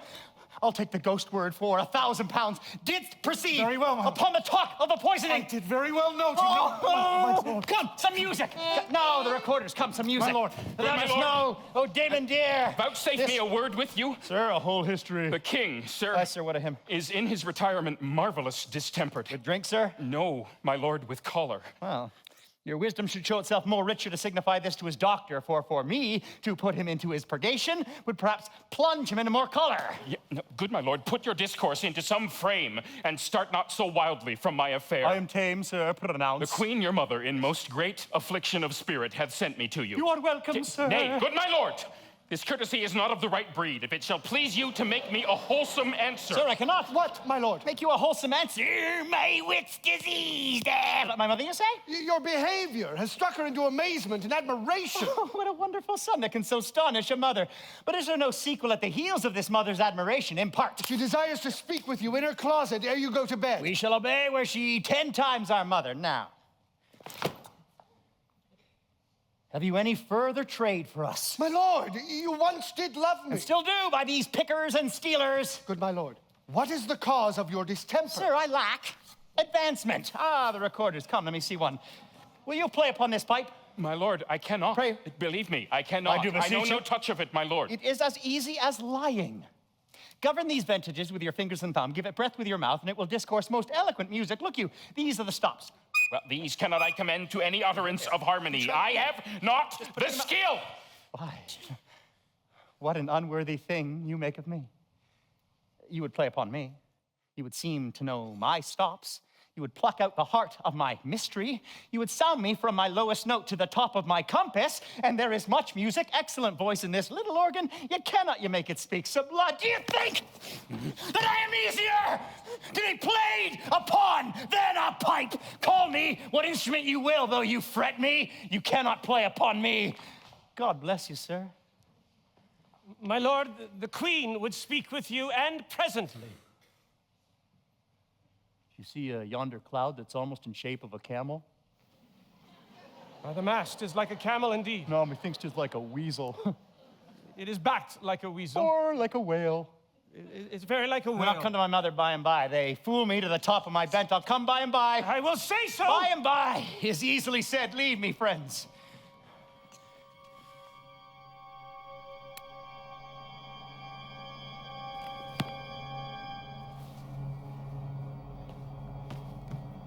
It is now the very witching time of night, when churchyards yawn and hell itself breathes out contagion to this world. Now, could I drink hot blood and do such bitter business as the day would quake to look on, soft to my mother? Oh, heart, lose not thy nature. Let me be cruel, not unnatural. I will speak daggers to her, but use none.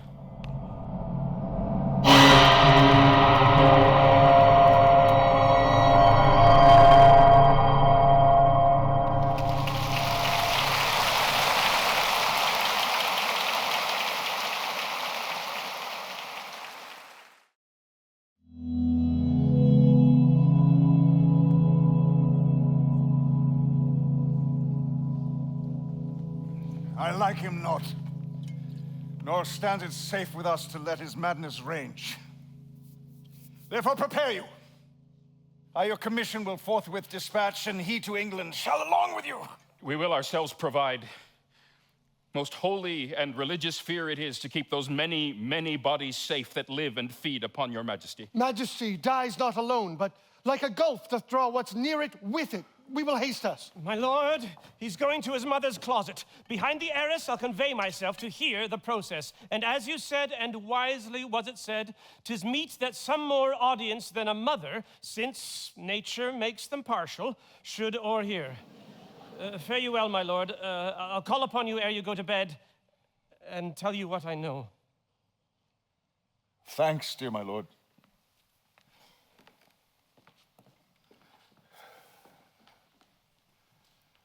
Oh, my offense is rank. It smells to heaven. It hath the primal eldest curse upon it, a brother's murder. Pray, can I not?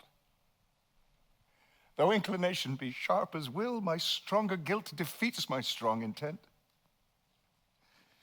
What if this cursed hand were thicker than itself with brother's blood? Is it not rain enough in the sweet heavens to wash it white as snow? Then I'll look up. My fault is past.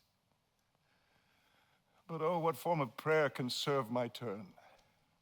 Forgive me my foul murder, that cannot be, since I am still possessed of those effects for which I did the murder. My crown, mine own ambition, and my queen. May one be pardoned and retain the offense. In the corrupted currents of this world, offense's gilded hand may shove by justice. And oft is seen the wicked prize itself buys out the law, but 'tis not so above. There is no shuffling. There the action lies in his true nature. What then? What remains? Try what repentance can, what can it not? Yet what can it when one cannot repent? Oh, wretched state. Oh, bosom black as death. Oh, limed soul that's struggling to be free, art more engaged. Ah. Help, angels, help. Make a say. Oh, bow stubborn knees, and heart with strings of steel be soft as sinews of the newborn babe. All may be well.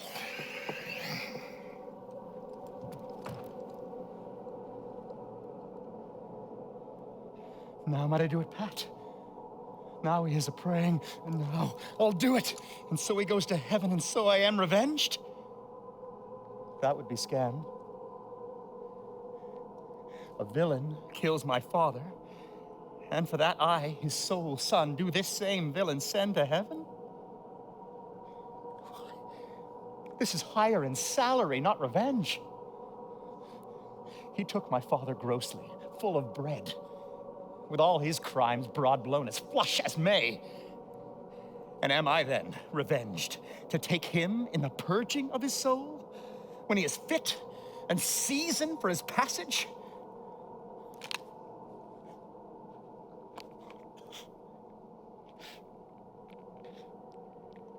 No! Up, blade, and know thou a more horrid hint. When he is drunk, asleep, or in his rage, or in the incestuous pleasure of his bed, at game, a swearing, or about some act that hath no relish of salvation in't, then trip him, that his heels may kick at heaven, and his soul may be as damned and black as hell whereto it goes. My mother stays. This physic but prolongs thy sickly days. My words fly up. My thoughts remain below. Words without thoughts never to heaven go.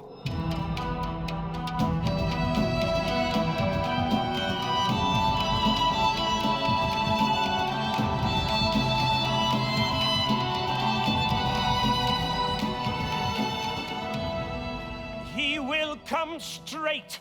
Look you, lay home to him. Tell him his pranks have been too broad to bear with. I'll silence me even here.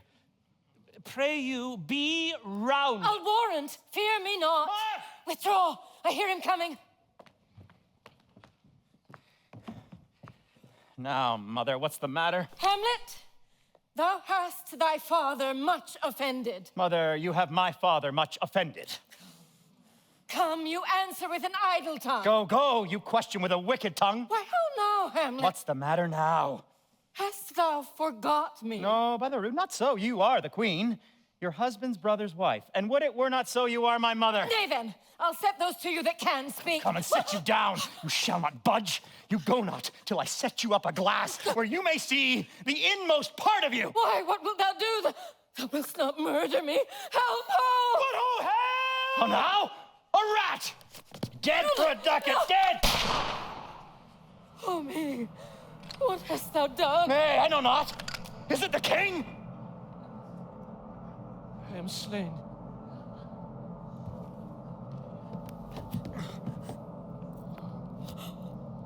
Oh, what a rash and bloody deed is this! A bloody deed?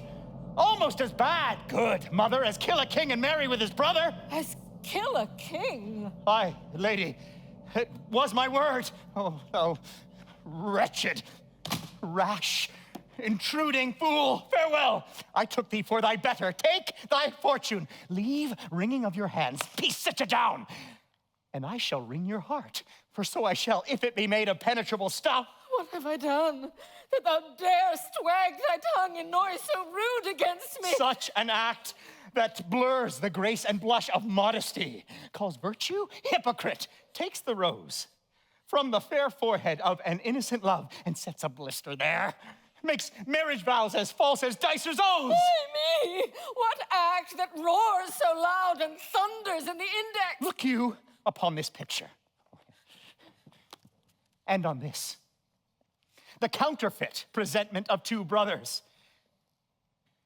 See what a grace was seated on this brow, where every god did seem to set his seal, to give the world assurance of a man. This was your husband. Look you now what follows. Here is your husband, like a mildewed ear, blasting his wholesome brother. Have you eyes? Could you, on this fair mountain, leave to feed and batten on this moor? Huh? Have you eyes? You cannot call it love, for at your age, the heyday in the blood is tame. It's humble, and it waits upon the judgment. And what judgment would step from this to this? What devil was it that hath cozened you at Hoodman blind? Oh, shame. Where is thy blush when the compulsive ardor gives the charge? Hamlet, speak no more. Thou turn'st mine eyes into my very soul, and there I see such black and grained spots as will not leave their ting. Nay, but to live in the rank sweat of an enseamed bed, stewed in corruption, honeying and making love over the nasty sty. Oh, speak to me no more. These words, like daggers, enter in my ears. No more, sweet Hamlet. A murderer! And a villain, a cutpurse of the empire and the rule, that from the shelf the precious diadem stole and put it in his pocket. No more! A king of shreds and patches!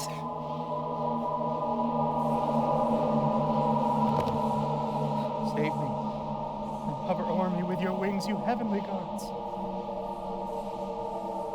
What would your gracious figure? Alas, he's mad. Do you not come your tardy son to chide? Oh, say.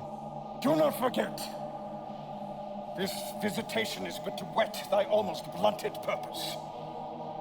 But look, amazement on thy mother sits. Oh, step between her and a fighting soul. Speak to her, Hamlet! How is't with you, lady? Alas, how is with you? That you do bend your eye on vacancy, and with the incorporeal air do hold discourse. O gentle son, whereon do you look? On. Look you how pale he glares. Do not look upon me. To whom do you speak this? Do you see nothing there? Nothing at all, yet all that is, I see. Nor did you nothing hear? No, nothing but ourselves. Look, you now. Look where it steals away. My father in his habit as he lived. Oh, look where it goes, even now, out of the portal. This is the very coinage of your brain.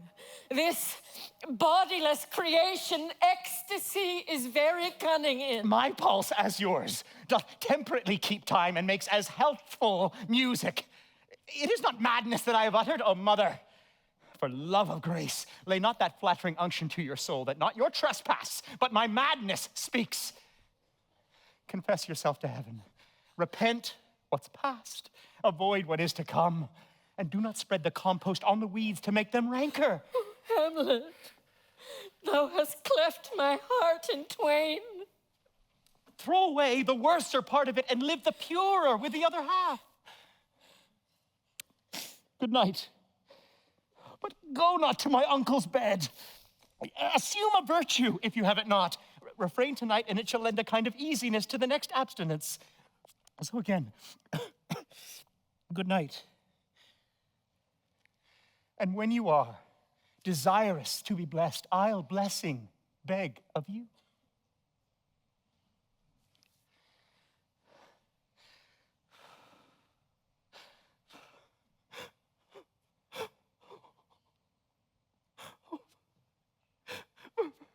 For this same Lord,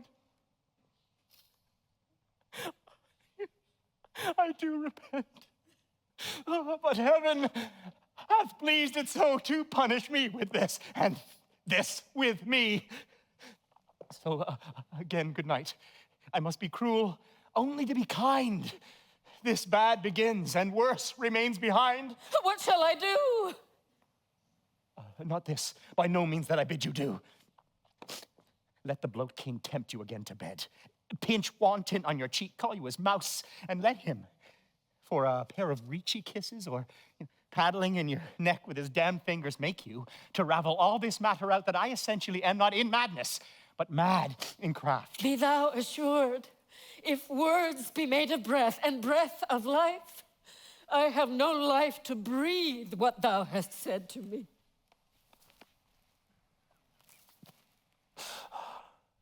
I must to England. You know that? Oh, alack, I had forgot. 'Tis so concluded on. There's letters sealed. And my two schoolfellows, whom I will trust as I will adders fanged, they bear the mandate. They must sweep my way and marshal me to knavery. Let it work. I'll lug the guts into the neighbor room. So, mother, good night indeed. This counselor is now most still, most secret and most grave, that was in life a foolish prating knave. Come, sir, to draw toward an end with you.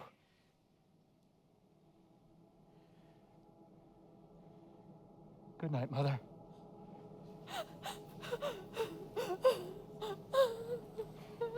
There's matter in these sighs. Where's your son? Bestow this place on us a little while.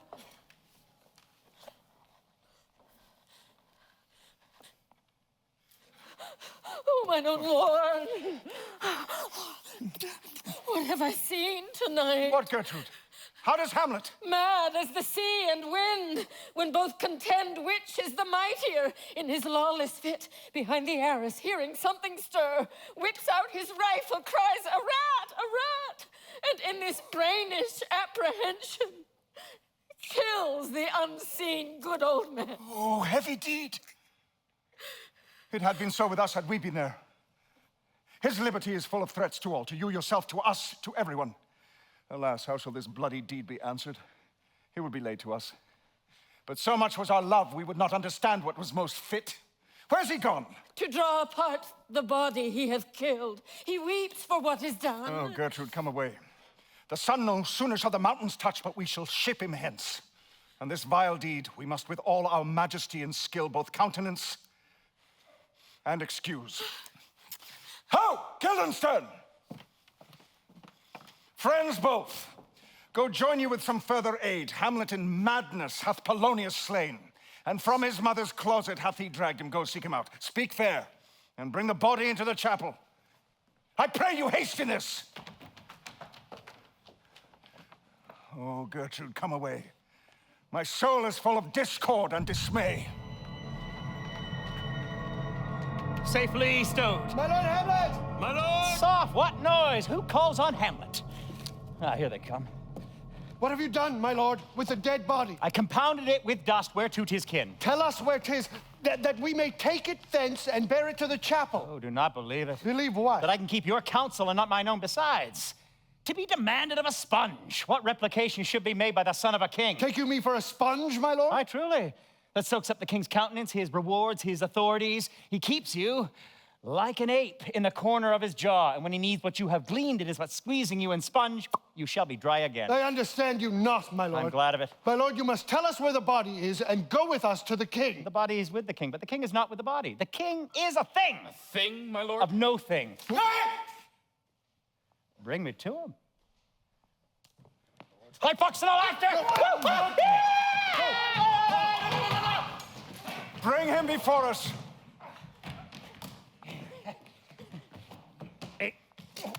Now, Hamlet, where's Polonius? At supper.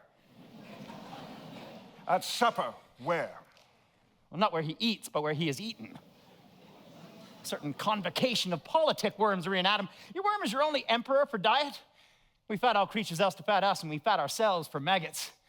A man may fish with a worm that hath ate of a king, and eat of that fish that hath fed of that worm. What does that mean by this? Nothing, but to show you how a king may go a progress through the guts of a beggar. Where's Polonius? In heaven. Send thither to see. If your messenger find him not there, seek him in the other place yourself. But indeed, if you find him not within the month, you shall nose him as you go down the stairs into the lobby. Go, seek him there. He will stay till you come. Hamlet, this deed for thine especial safety must send thee hence with fiery quickness.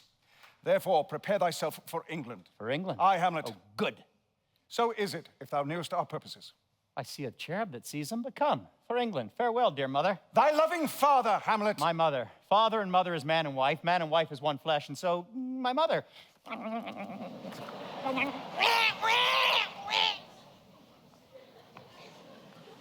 Come for England. Follow him at foot. I'll have him hence tonight.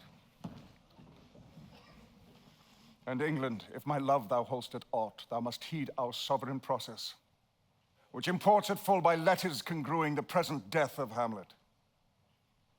Do it, England, for like the hectic in my blood he rages, and thou must cure me.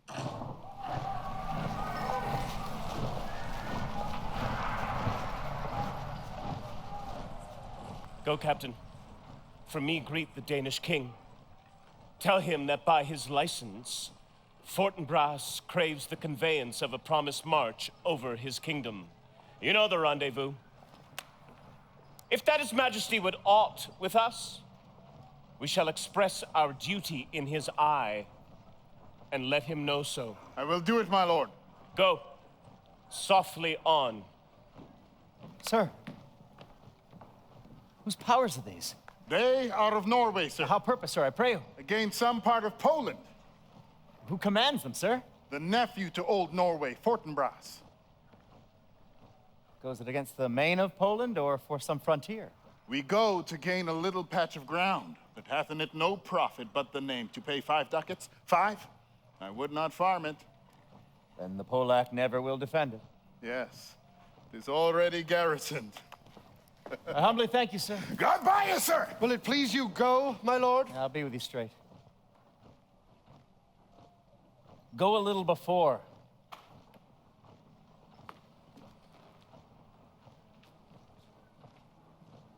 How all occasions do inform against me and spur my dull revenge.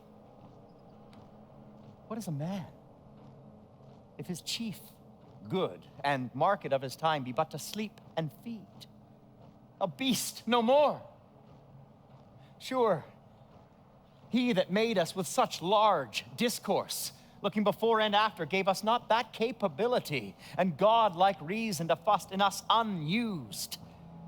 Now, whether it be bestial oblivion, or some craven scruple of thinking too precisely on the event, a thought which quartered hath but one part wisdom and ever 3 parts coward, I do not know why yet I live to say this things to do, sith I have cause and will and strength and means to do it. Examples gross as earth exhort me.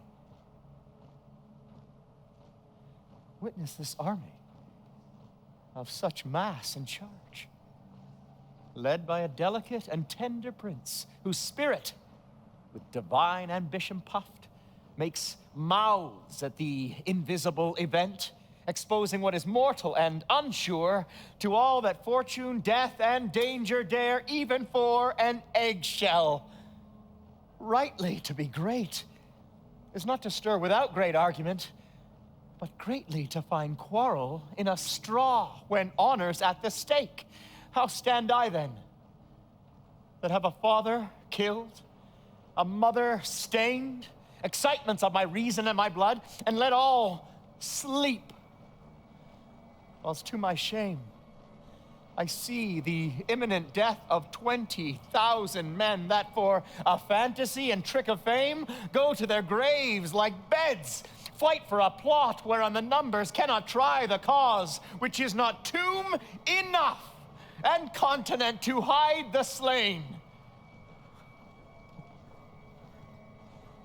From this time forth, my thoughts be bloody, or be nothing worth. Madam, I will not speak with her. She is importunate, indeed distract. Her mood will needs be pitied. What would she have? She speaks much of her father, speaks things in doubt that carry but half sense. Her speech is nothing, yet the unshaped use of it doth move the hearers to collection. They aim at it, and botch the words up fit to their own thoughts. For good she were spoken with, for she may strew dangerous conjectures in ill-breeding minds. Bring her in. To my sick soul, as sin's true nature is, each toy seems prologue to some great amiss. So full of artless jealousy is guilt, it spills itself in fearing to be spilt. Where is the beauteous majesty of Denmark? How now, Ophelia? How should I your true love know from another one? By his cockle hat and staff, and his sandal shoon. Alas, sweet lady, what imports this song? Say you, when they pray you, mark. He is dead and gone, lady. He is dead and gone. At his head a grass-green turf, at his heels a stone. Oh, nay, but Ophelia. Nay, pray you, mark! White his shroud as the mountain snow. Alas, look Loaded here, my with lord. sweet flowers, which bewept to the grave did go with true love showers. How do you, pretty lady? Oh, well, God dooled you! They say the owl is a baker's daughter. Lord, we know what we are, but know not what we may be. Conceit upon her father. Pray, let's have no more words of this.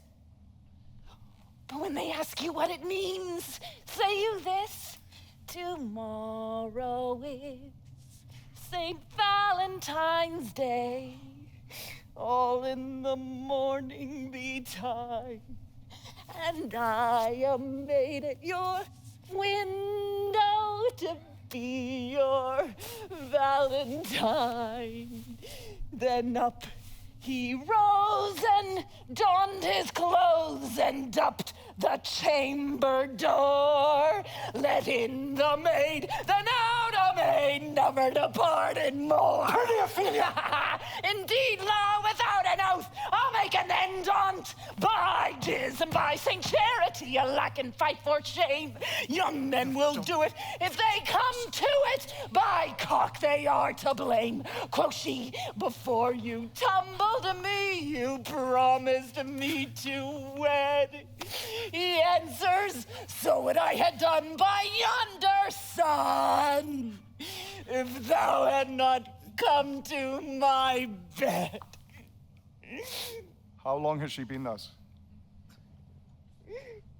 I hope all will be well. We must be patient. Oh, but I cannot choose but weep to think that they would lay him in the cold ground. My brother shall know of it. And so I thank you for your good counsel. Come, my coach. Good night, ladies. Good night, sweet, sweet ladies. Good night. Good night. Follow her close. Give her good watch, I pray you. Oh, this is the poison of deep grief. It springs all from her father's death. And now behold, oh, Gertrude, Gertrude, when sorrows come, they come not single spies, but in battalions. Her father slain, your son gone, the people muddied in their thoughts and whispers for good Polonius' death, and we've done but greenly, in hugger mugger to inter him. Poor Ophelia. And as much containing as all these. Her brother is in secret come from France, and wants not buzzers to infect his ear with pestilent speeches of his father's death. Oh, my dear Gertrude. Attend! Where is my scriptures? Let them guard the door! Save yourself, my lord! Laertes in a riotous head, or bears your officers. The rabble call him lord. They cry, choose we, Laertes shall be king. False Danish Come, dogs! come. Follow me, my lord, follow me! Go no further! Not one word more! Where is this king?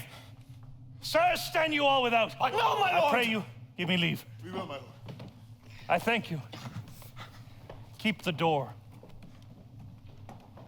Oh, thou vile king, give me my father. Calmly, good Laertes. That drop of blood that's calm proclaims me bastard. What is the cause, Laertes, that thy rebellion looks so giant-like? Let him go, Gertrude. Do not fear our person. There is such divinity doth hedge a king, that treason can but peep to what it would, acts little of his will. Well, tell me, Laertes, why thou art thus incensed. Let him go, Gertrude. Speak, man. Where is my father? Dead. But not by him. Let him demand his fill. How came he dead? I'll not be juggled with. To hell allegiance, vows to the blackest devil, conscience and grace to the profoundest pit. I dare damnation, but I'll be revenged most thoroughly for my father. Good Laertes, that I am guiltless of your father's death, and am most sensibly in grief for it. It shall as level to your judgment peer as day does to your eye. No, mistress! Let her come in! Mistress, please! Oh, heat dry up my brains. Tears 7 times salt burn out the sense and virtue of mine eye. Oh, Rose of May, dear maid, kind sister, sweet Ophelia. Oh, oh, heavens. Is it possible a young maid's wits should be as mortal as an old man's life? They bore him barefaced on the bier. Hey, nonny, hey, nonny. And in his grave rained many a tear. Fare you well, my dove. Hadst thou thy wits and didst persuade revenge, it could not move thus. You must sing. There's rosemary. That's for remembrance. Pray you, love, remember. Oh, and there is pansies. That's for thoughts. Thoughts and remembrances fitted. There's fennel for you and columbine. And there is rue for you. And here's some for me. You must wear your rue with a difference. There's a daisy. I'd give you some violets, but they withered all when my father died. They say he made a good end. For bonny, sweet Robin is all my joy. Thought and affliction, passion, hell itself she turns to favor and to prettiness. And will he not come again? And will he not come again? No, no, he is dead, gone to thy deathbed. He never will come again. Goodbye, you.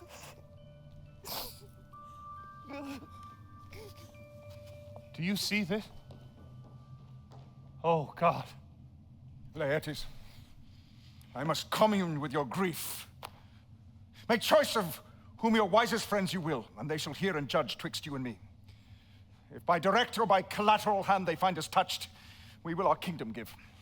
Our crown, our life, and all that we call ours to you in satisfaction. Let this be so. His means of death, his obscure funeral cry to be heard. And so it shall. And where the offense is, let the great axe fall.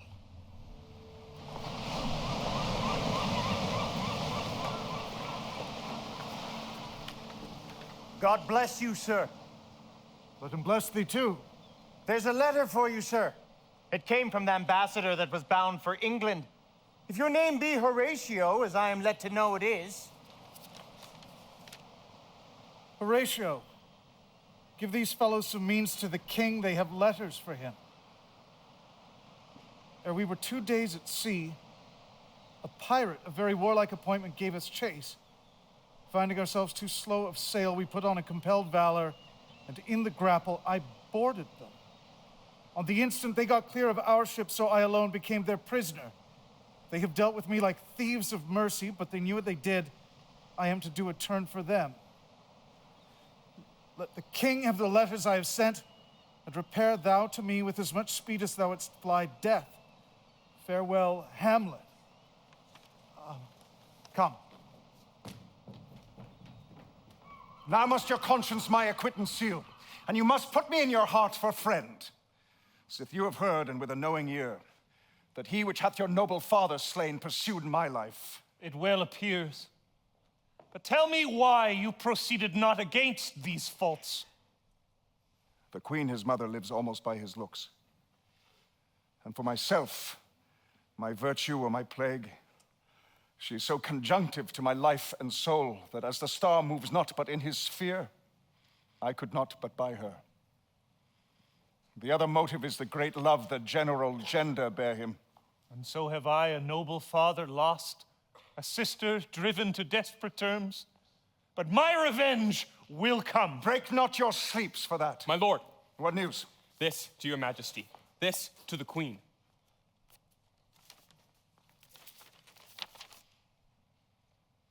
From Hamlet. Who brought them? Sailors, my lord. Laertes, you shall hear. Leave us. High and mighty, you shall know I'm set naked on your kingdom. Tomorrow shall I beg leave to see your kingly eyes, when I shall first, asking your pardon thereunto, recount the occasion of my sudden and more strange return. Hamlet, what should this mean? Know you the hand? Does Hamlet's character naked? And in a postscript here, he says, alone. Can you devise me? I am lost in it, my lord, but let him come. It warms the very sickness in my heart that I shall live and tell him to his teeth, thus diest thou. Laertes, will you be ruled by me? Aye, my lord, so you will not o'errule me to a peace. Not to thine own peace. I will work him to an exploit now ripe in my device, under the which he shall not choose but fall. But stay. One woe doth tread upon another's heels. So fast they follow. Your sister's drowned, Laertes. Drown? Oh. Where? There is a willow grows aslant a brook that shows his hoary leaves in the glassy stream. There, with fantastic garlands did she come, of crowflowers, nettles, daisies, and long purples that liberal shepherds give a grosser name, but our cold maids do dead men's fingers call them. There on the pendant bough, her crownet weeds clambering to hang, an envious sliver broke, when down her weedy trophies and herself fell in the weeping brook, her clothes spread wide, and mermaid-like awhile they bore her up, which time she chanted snatches of old lauds, as one incapable of her own distress, or as a creature native and endued unto that element. But long it could not be, till that her garments, heavy with their drink, pulled the poor wretch from her melodious lay to muddy death. Alas, then is she drowned? Drowned. Too much of water hast thou, poor Ophelia, and thus I forbid my tears.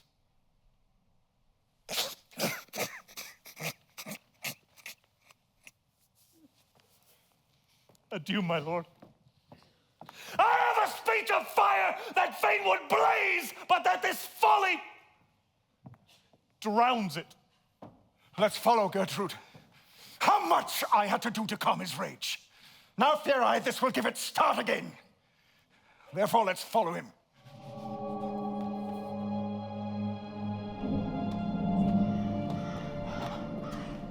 Is she to be buried in Christian burial when she willfully seeks her own salvation? I'll tell thee she is, therefore make her grave straight.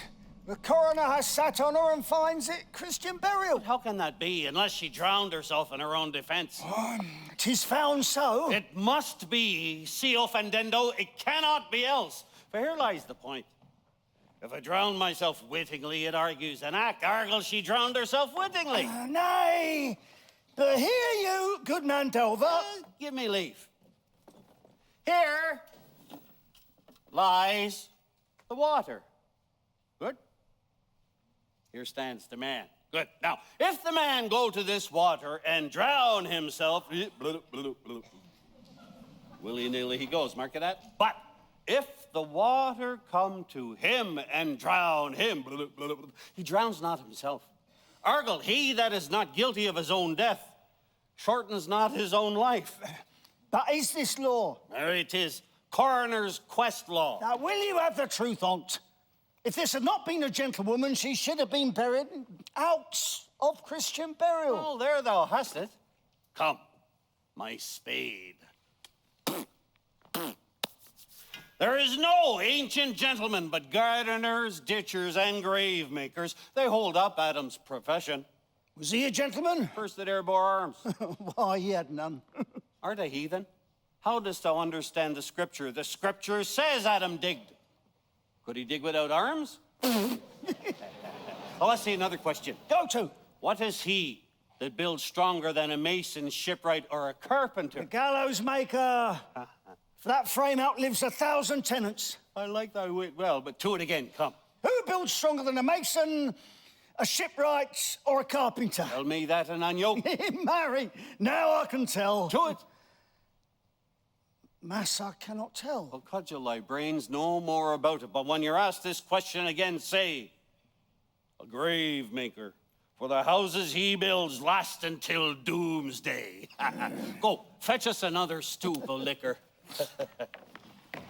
In a youth, when I did love, me thought it was a very sweet to contract. Oh, the time for me thought there was a nothing meet. Does this fellow no feeling of his business? He sings a grave making? Custom hath made it in him a property of easiness. Age with his stealing steps, clawed me in his clutch, and slipped me into the ground as if I had never been such. That skull had a tongue in it and could sing once. How this knave jows it to the ground as 'twere Cain's jawbone that did the first murder. I mean, this might be the pate of a politician, might it not? It might, my lord. Or of a courtier that could say, "Good morrow, sweet lord, how dost thou, sweet lord?" Might it not? Aye, my lord. Oh, a pickaxe and a spade, and a shrouding sheet. There's another. Why may not that be the skull of a lawyer? Why does he suffer this mad knave to knock him about the sconce with a dirty shovel, and will not serve him with an action of battery? I'll speak to this fellow. Whose grave's this, sirrah? Mine, sir. I think it be thine indeed, for thou liest in't. Well, you lie out on it, sir, therefore it's not yours. What man does thou dig it for? No man, sir. What woman, then? None neither. Who is to be buried in't? Or one that was a woman, sir, but rest her soul, she's dead. How absolute the knave is. We must speak by the card, or equivocation will undo us. How long hast thou been a grave maker? Of all the days of the year, I came to it that day our last King Hamlet overcame Fortinbras. How long is that since? Can't you tell that? Every fool can tell that. 'Twas on that very day young Hamlet was born. He that's mad, sent into England. Indeed. Why was he sent to England? Why? Because he was mad. He shall recover his wits there. If he do not, no great matter there. Why? Will not be seen in him there. There the men are as mad as he. How came he mad? Very strangely, they say. How strangely? Faith, even with losing his wits. Upon what ground? Here in Denmark.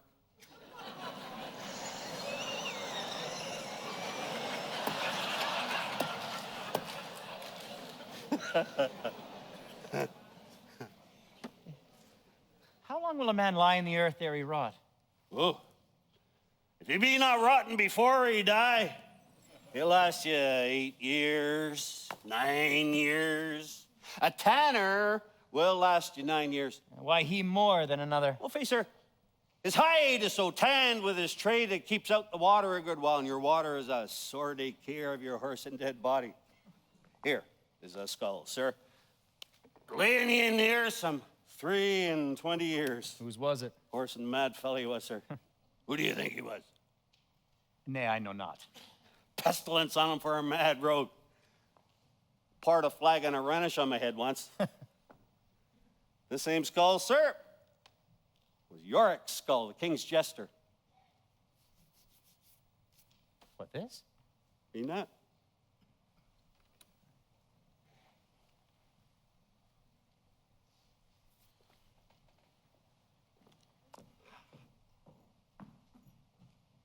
Alas, poor Yorick. I knew him, Horatio. A fellow of infinite jest, of most excellent fancy.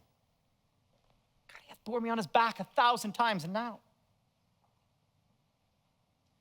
How abhorred in my imagination it is. My gorge rises at it. Here hung those lips that I've kissed, I know not how oft. So where be your jibes now? Your gambols, your songs, your flashes of merriment that were wont to set the table on a roar. Not one now to mock your own grinning. Quite chop fallen. Hey, get you to my lady's chamber. And tell her, let her paint an inch thick. To this favor must she come. Make her laugh at that. Dost thou think that Alexander the Great looked to this fashion in the earth? E'en so. Oh, and smelled so. Pah! Oh, e'en so, my lord. What base uses we may return, Horatio. The dust is earth, of earth we make loam, and why not of that loam, whereto Alexander the Great was converted, might they not stop a beer barrel? But soft a while. The king, the queen, the courtiers.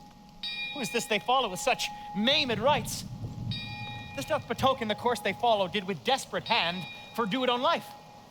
'Twas of some estate. Couch we a while and mark. What ceremony else? This is Laertes. What ceremony else? Her obsequies have been as far enlarged as we have warranty.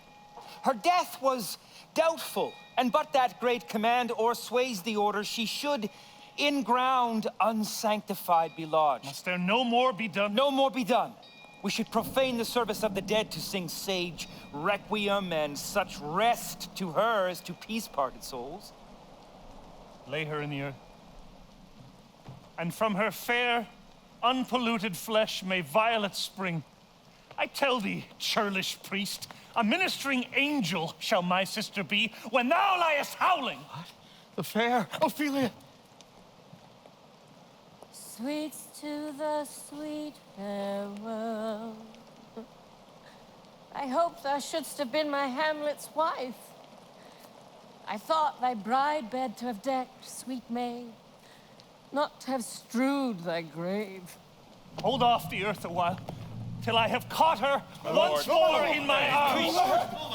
Forbear! Now! Pile your dust upon the quick and dead, till of this flat a mountain you have made. What is he? Whose grief bears such an emphasis? This is I, Hamlet the Dane! Devil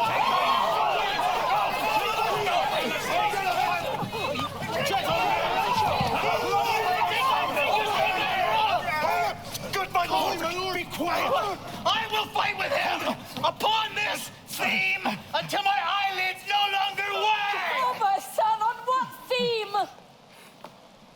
I loved Ophelia! 40,000 brothers with all their quantity of love could not make up my sum. What will thou do for her? Oh, he's mad, Laertes. For love of God, forbear him! Now show me what thou wilt do. Would fight, would fast, would tear thyself, would drink up Esau, eat a crocodile, I'll do it! Hey, comes thou here to whine, to outface me with leaping in her grave, be buried quick with her. And so will I. Nay, and thou, mouth, I'll rant as well as thou. This is mere madness. And thus a while the fit will work on him anon. As patiently as the female dove, his silence will sit drooping. Do you hear? What is the reason that you use me thus? I loved you ever. It is no matter. Let Hercules himself do what he may. The cat will mew, and dog will have his day. I pray thee, good Horatio, wait upon him. Good Gertrude, set some watch over your son. This grave shall have a living monument.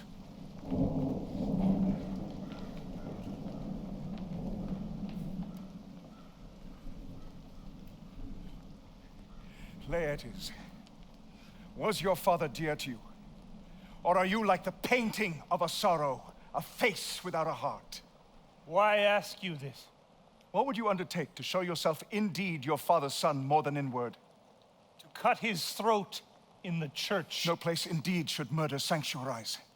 Revenge should have no bounds. But good Laertes, will you do this? Keep close within your chamber. We'll put on those shall praise your excellence for art and exercise in your defense, and bring you together in a fencing match with Hamlet. Set wager o'er your heads. Hamlet, being remiss, will not peruse the foils, so that with ease or with a little shuffling, you may choose a sword unbaited, and in a passive practice requite him for your father.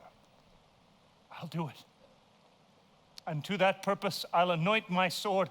I bought an unction of a mountebank so mortal, there's naught can save the thing from death that is but scratched withal. Let's further think of this. If this should fail. I have it. When in motion you are hot and dry and that he calls for drink, I'll have prepared him a chalice for the event. Whereupon but sipping, if he by chance should scape your venom stuck, our purpose may hold there. Come, Laertes. An hour of quiet shortly shall we see. Till then, in patience our proceeding be.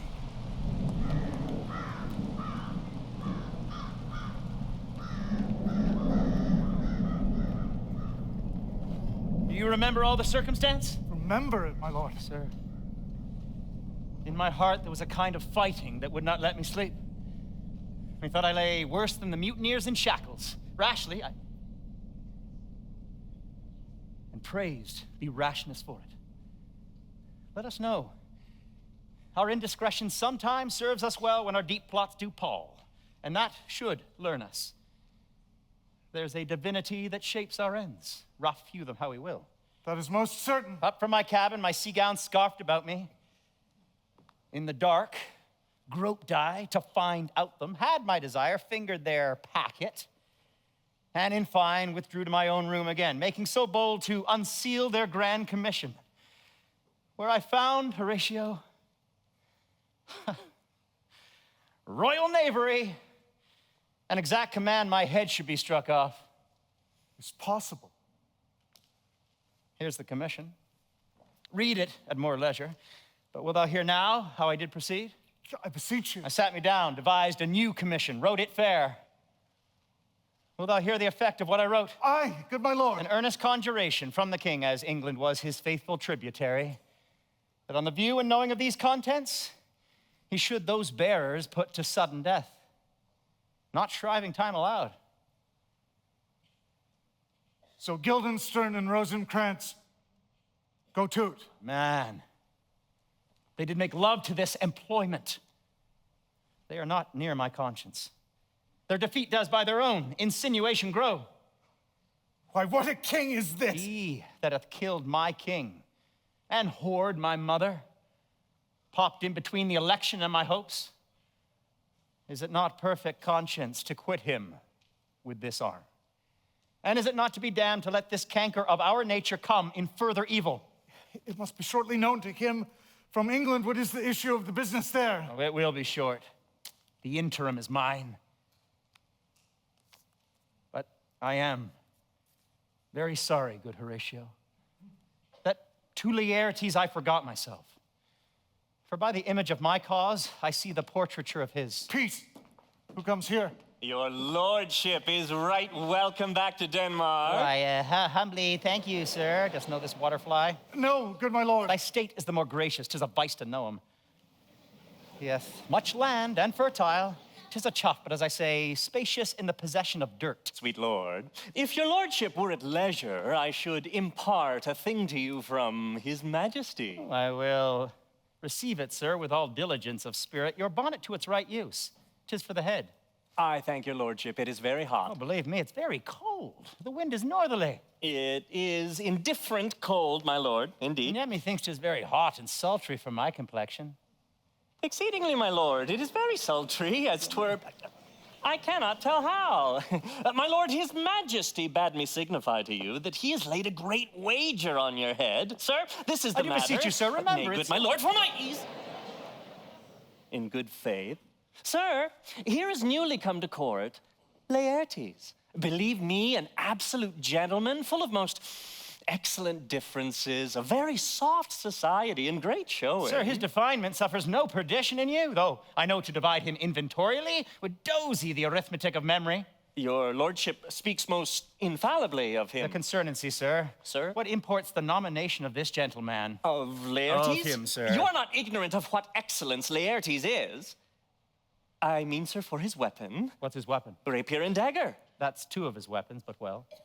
The king, sir, hath wagered with him 6 Barbary horses, against the which he has impawned, as I take it, 6 French rapiers and poniards, with their assigns as girdle, hanger, and so. Why is this impawned, as you call it? The king, sir, hath laid, sir, that in a dozen passes between yourself and Laertes, he shall not exceed you 3 hits. The king hath laid on 12 for 9, and it would come to immediate trial, if your lordship would vouchsafe the answer. And what if I answer no? I mean, my lord, the opposition of your person in trial. Sir, I will walk here in the hall. If it please his majesty, let the foils be brought, the gentleman willing, and the king hold his purpose. I will win from an I can, if not, I'll gain nothing but my shame in the odd hits. Shall I deliver you so? To this effect, after what flourish your nature will. I commend my duty to your lordship. Oh, no, yours.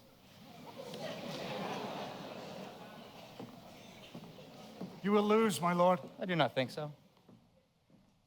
Since Laertes went into France, I've been in continual practice. I shall win at the odds.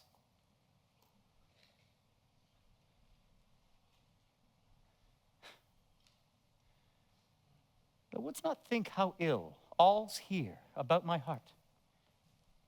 But 'tis no matter. Nay, good my lord. Nay, it is but foolery. If your mind dislike anything, obey it. I will forestall the repair hither. Say you are not fit. I'm not a wit. We defy augury.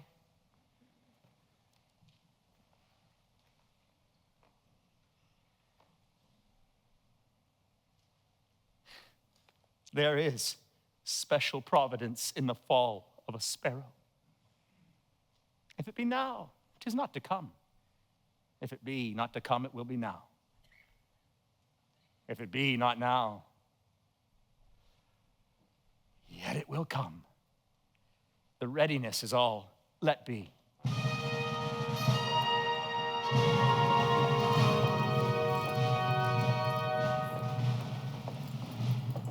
Come, Hamlet, come, and take this hand from me. Sir, give me your pardon. I've done you wrong. What I have done, I here proclaim was madness. Sir, in this audience, let my disclaiming from a purposed evil free me so far in your most generous thoughts that I have shot my arrow o'er the house and hurt my brother.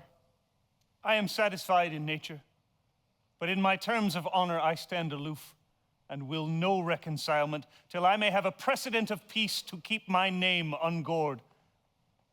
But until that time, I do receive your offered love like love and will not wrong it. I embrace it freely. Bring us the foils! Come, one for me! Oh, I'll be your foil, Laertes. In mine ignorance, your skill shall, like a star in the darkest night, stick fiery off indeed. You mock me, sir? No, sir, by this hand. Cousin Hamlet, you know the wager. Very well, my lord. Your grace has laid odds on the weaker side. I fear it not. I've seen you both. This one's too heavy. Let me see another. Here, Laertes. This one likes me well. These foils have all a length. Aye, my good lord. If Hamlet give the first or second hit, the king shall drink to Hamlet's better health. And in the cup, an union shall he throw, richer than that which 4 successive kings in Denmark's crown hath worn. Come, begin. Come, sir. Come, my lord.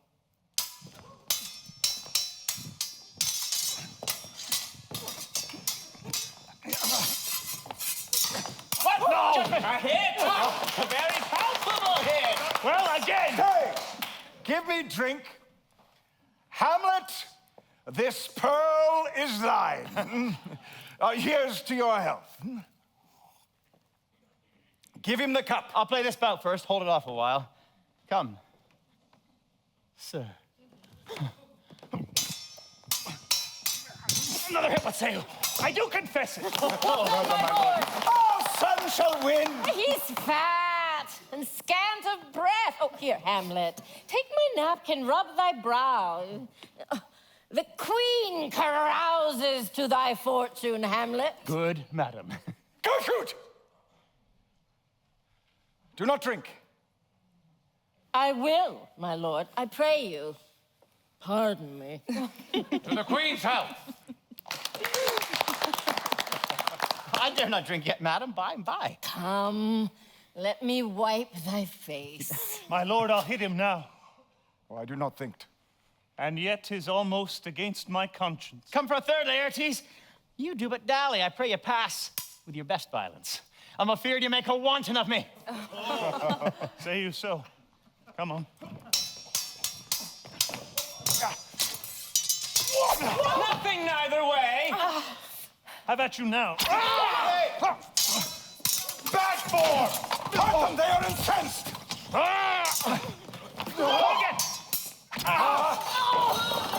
To the Queen now!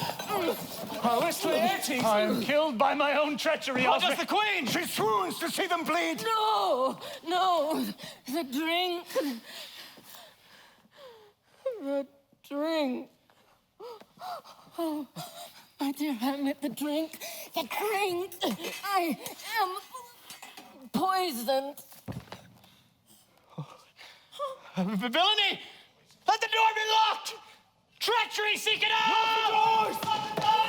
Lock the doors! It is here, Hamlet. Hamlet, thou art slain. The treacherous instrument is in thy hands, unbaited and envenomed. The foul practice hath turned itself on me. The king is to blame. Knavery! Treachery! The point? Envenomed too? Then venom to thy work. Treason! Yet defend me, friends! I am but hurt! Thou, lecherous, murderous, damned Dane, drink off this potion. Is thy union here? Follow my mother! He is justly served. It is a poison tempered by himself. Exchange forgiveness with me, noble Hamlet. Mine, nor my father's death come on thee, nor thine on me. Heaven make thee free of it. I follow thee.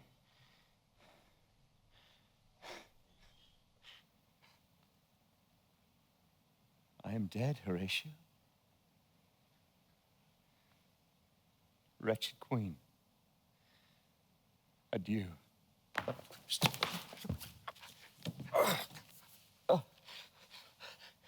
Had I time, as this fell Sergeant Death is strict in his arrest, I could tell you, but let that be. Horatio, I am dead. Thou livest. Report me and my cause aright. Never believe it. I am more an antique Roman than a Dane. There's yet some liquor left. If I were a man, give me the cup. Let go, by heaven. What a wounded name. Things standing thus unknown shall I leave behind me. I prithee,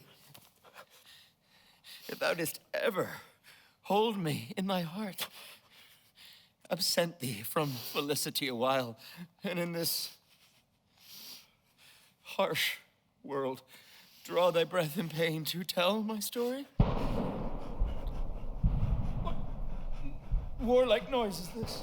Fortinbras with conquest comes from Poland, with the ambassador of England. Oh, I die, Horatio. The potent poison quite o'ercrows my spirit. But I do prophesy the election lights on Fortinbras. He has my dying voice, so tell him.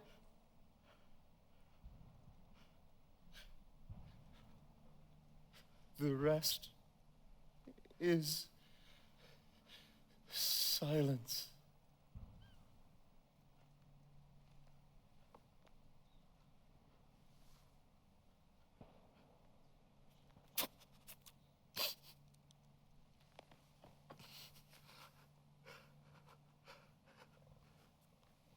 now cracks a noble heart. Good night, sweet prince. And flights of angels sing thee to thy rest.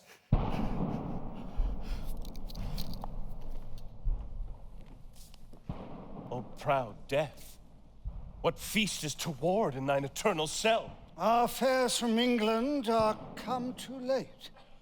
Since you from the Polish wars and you from England are here arrived, give order that these bodies high on a stage be placed to the view. Let me speak to the yet unknowing world how these things came about. Let us haste to hear it. I have some rights of memory in this kingdom, which now to claim my vantage doth invite me. Let 4 captains bear Hamlet like a soldier to the stage, and for his passage, the soldier's music and the right of war speak loudly for him. Take up the bodies. Such a sight as this becomes the field, but here shows much amiss. Go. Bid the soldiers shoot.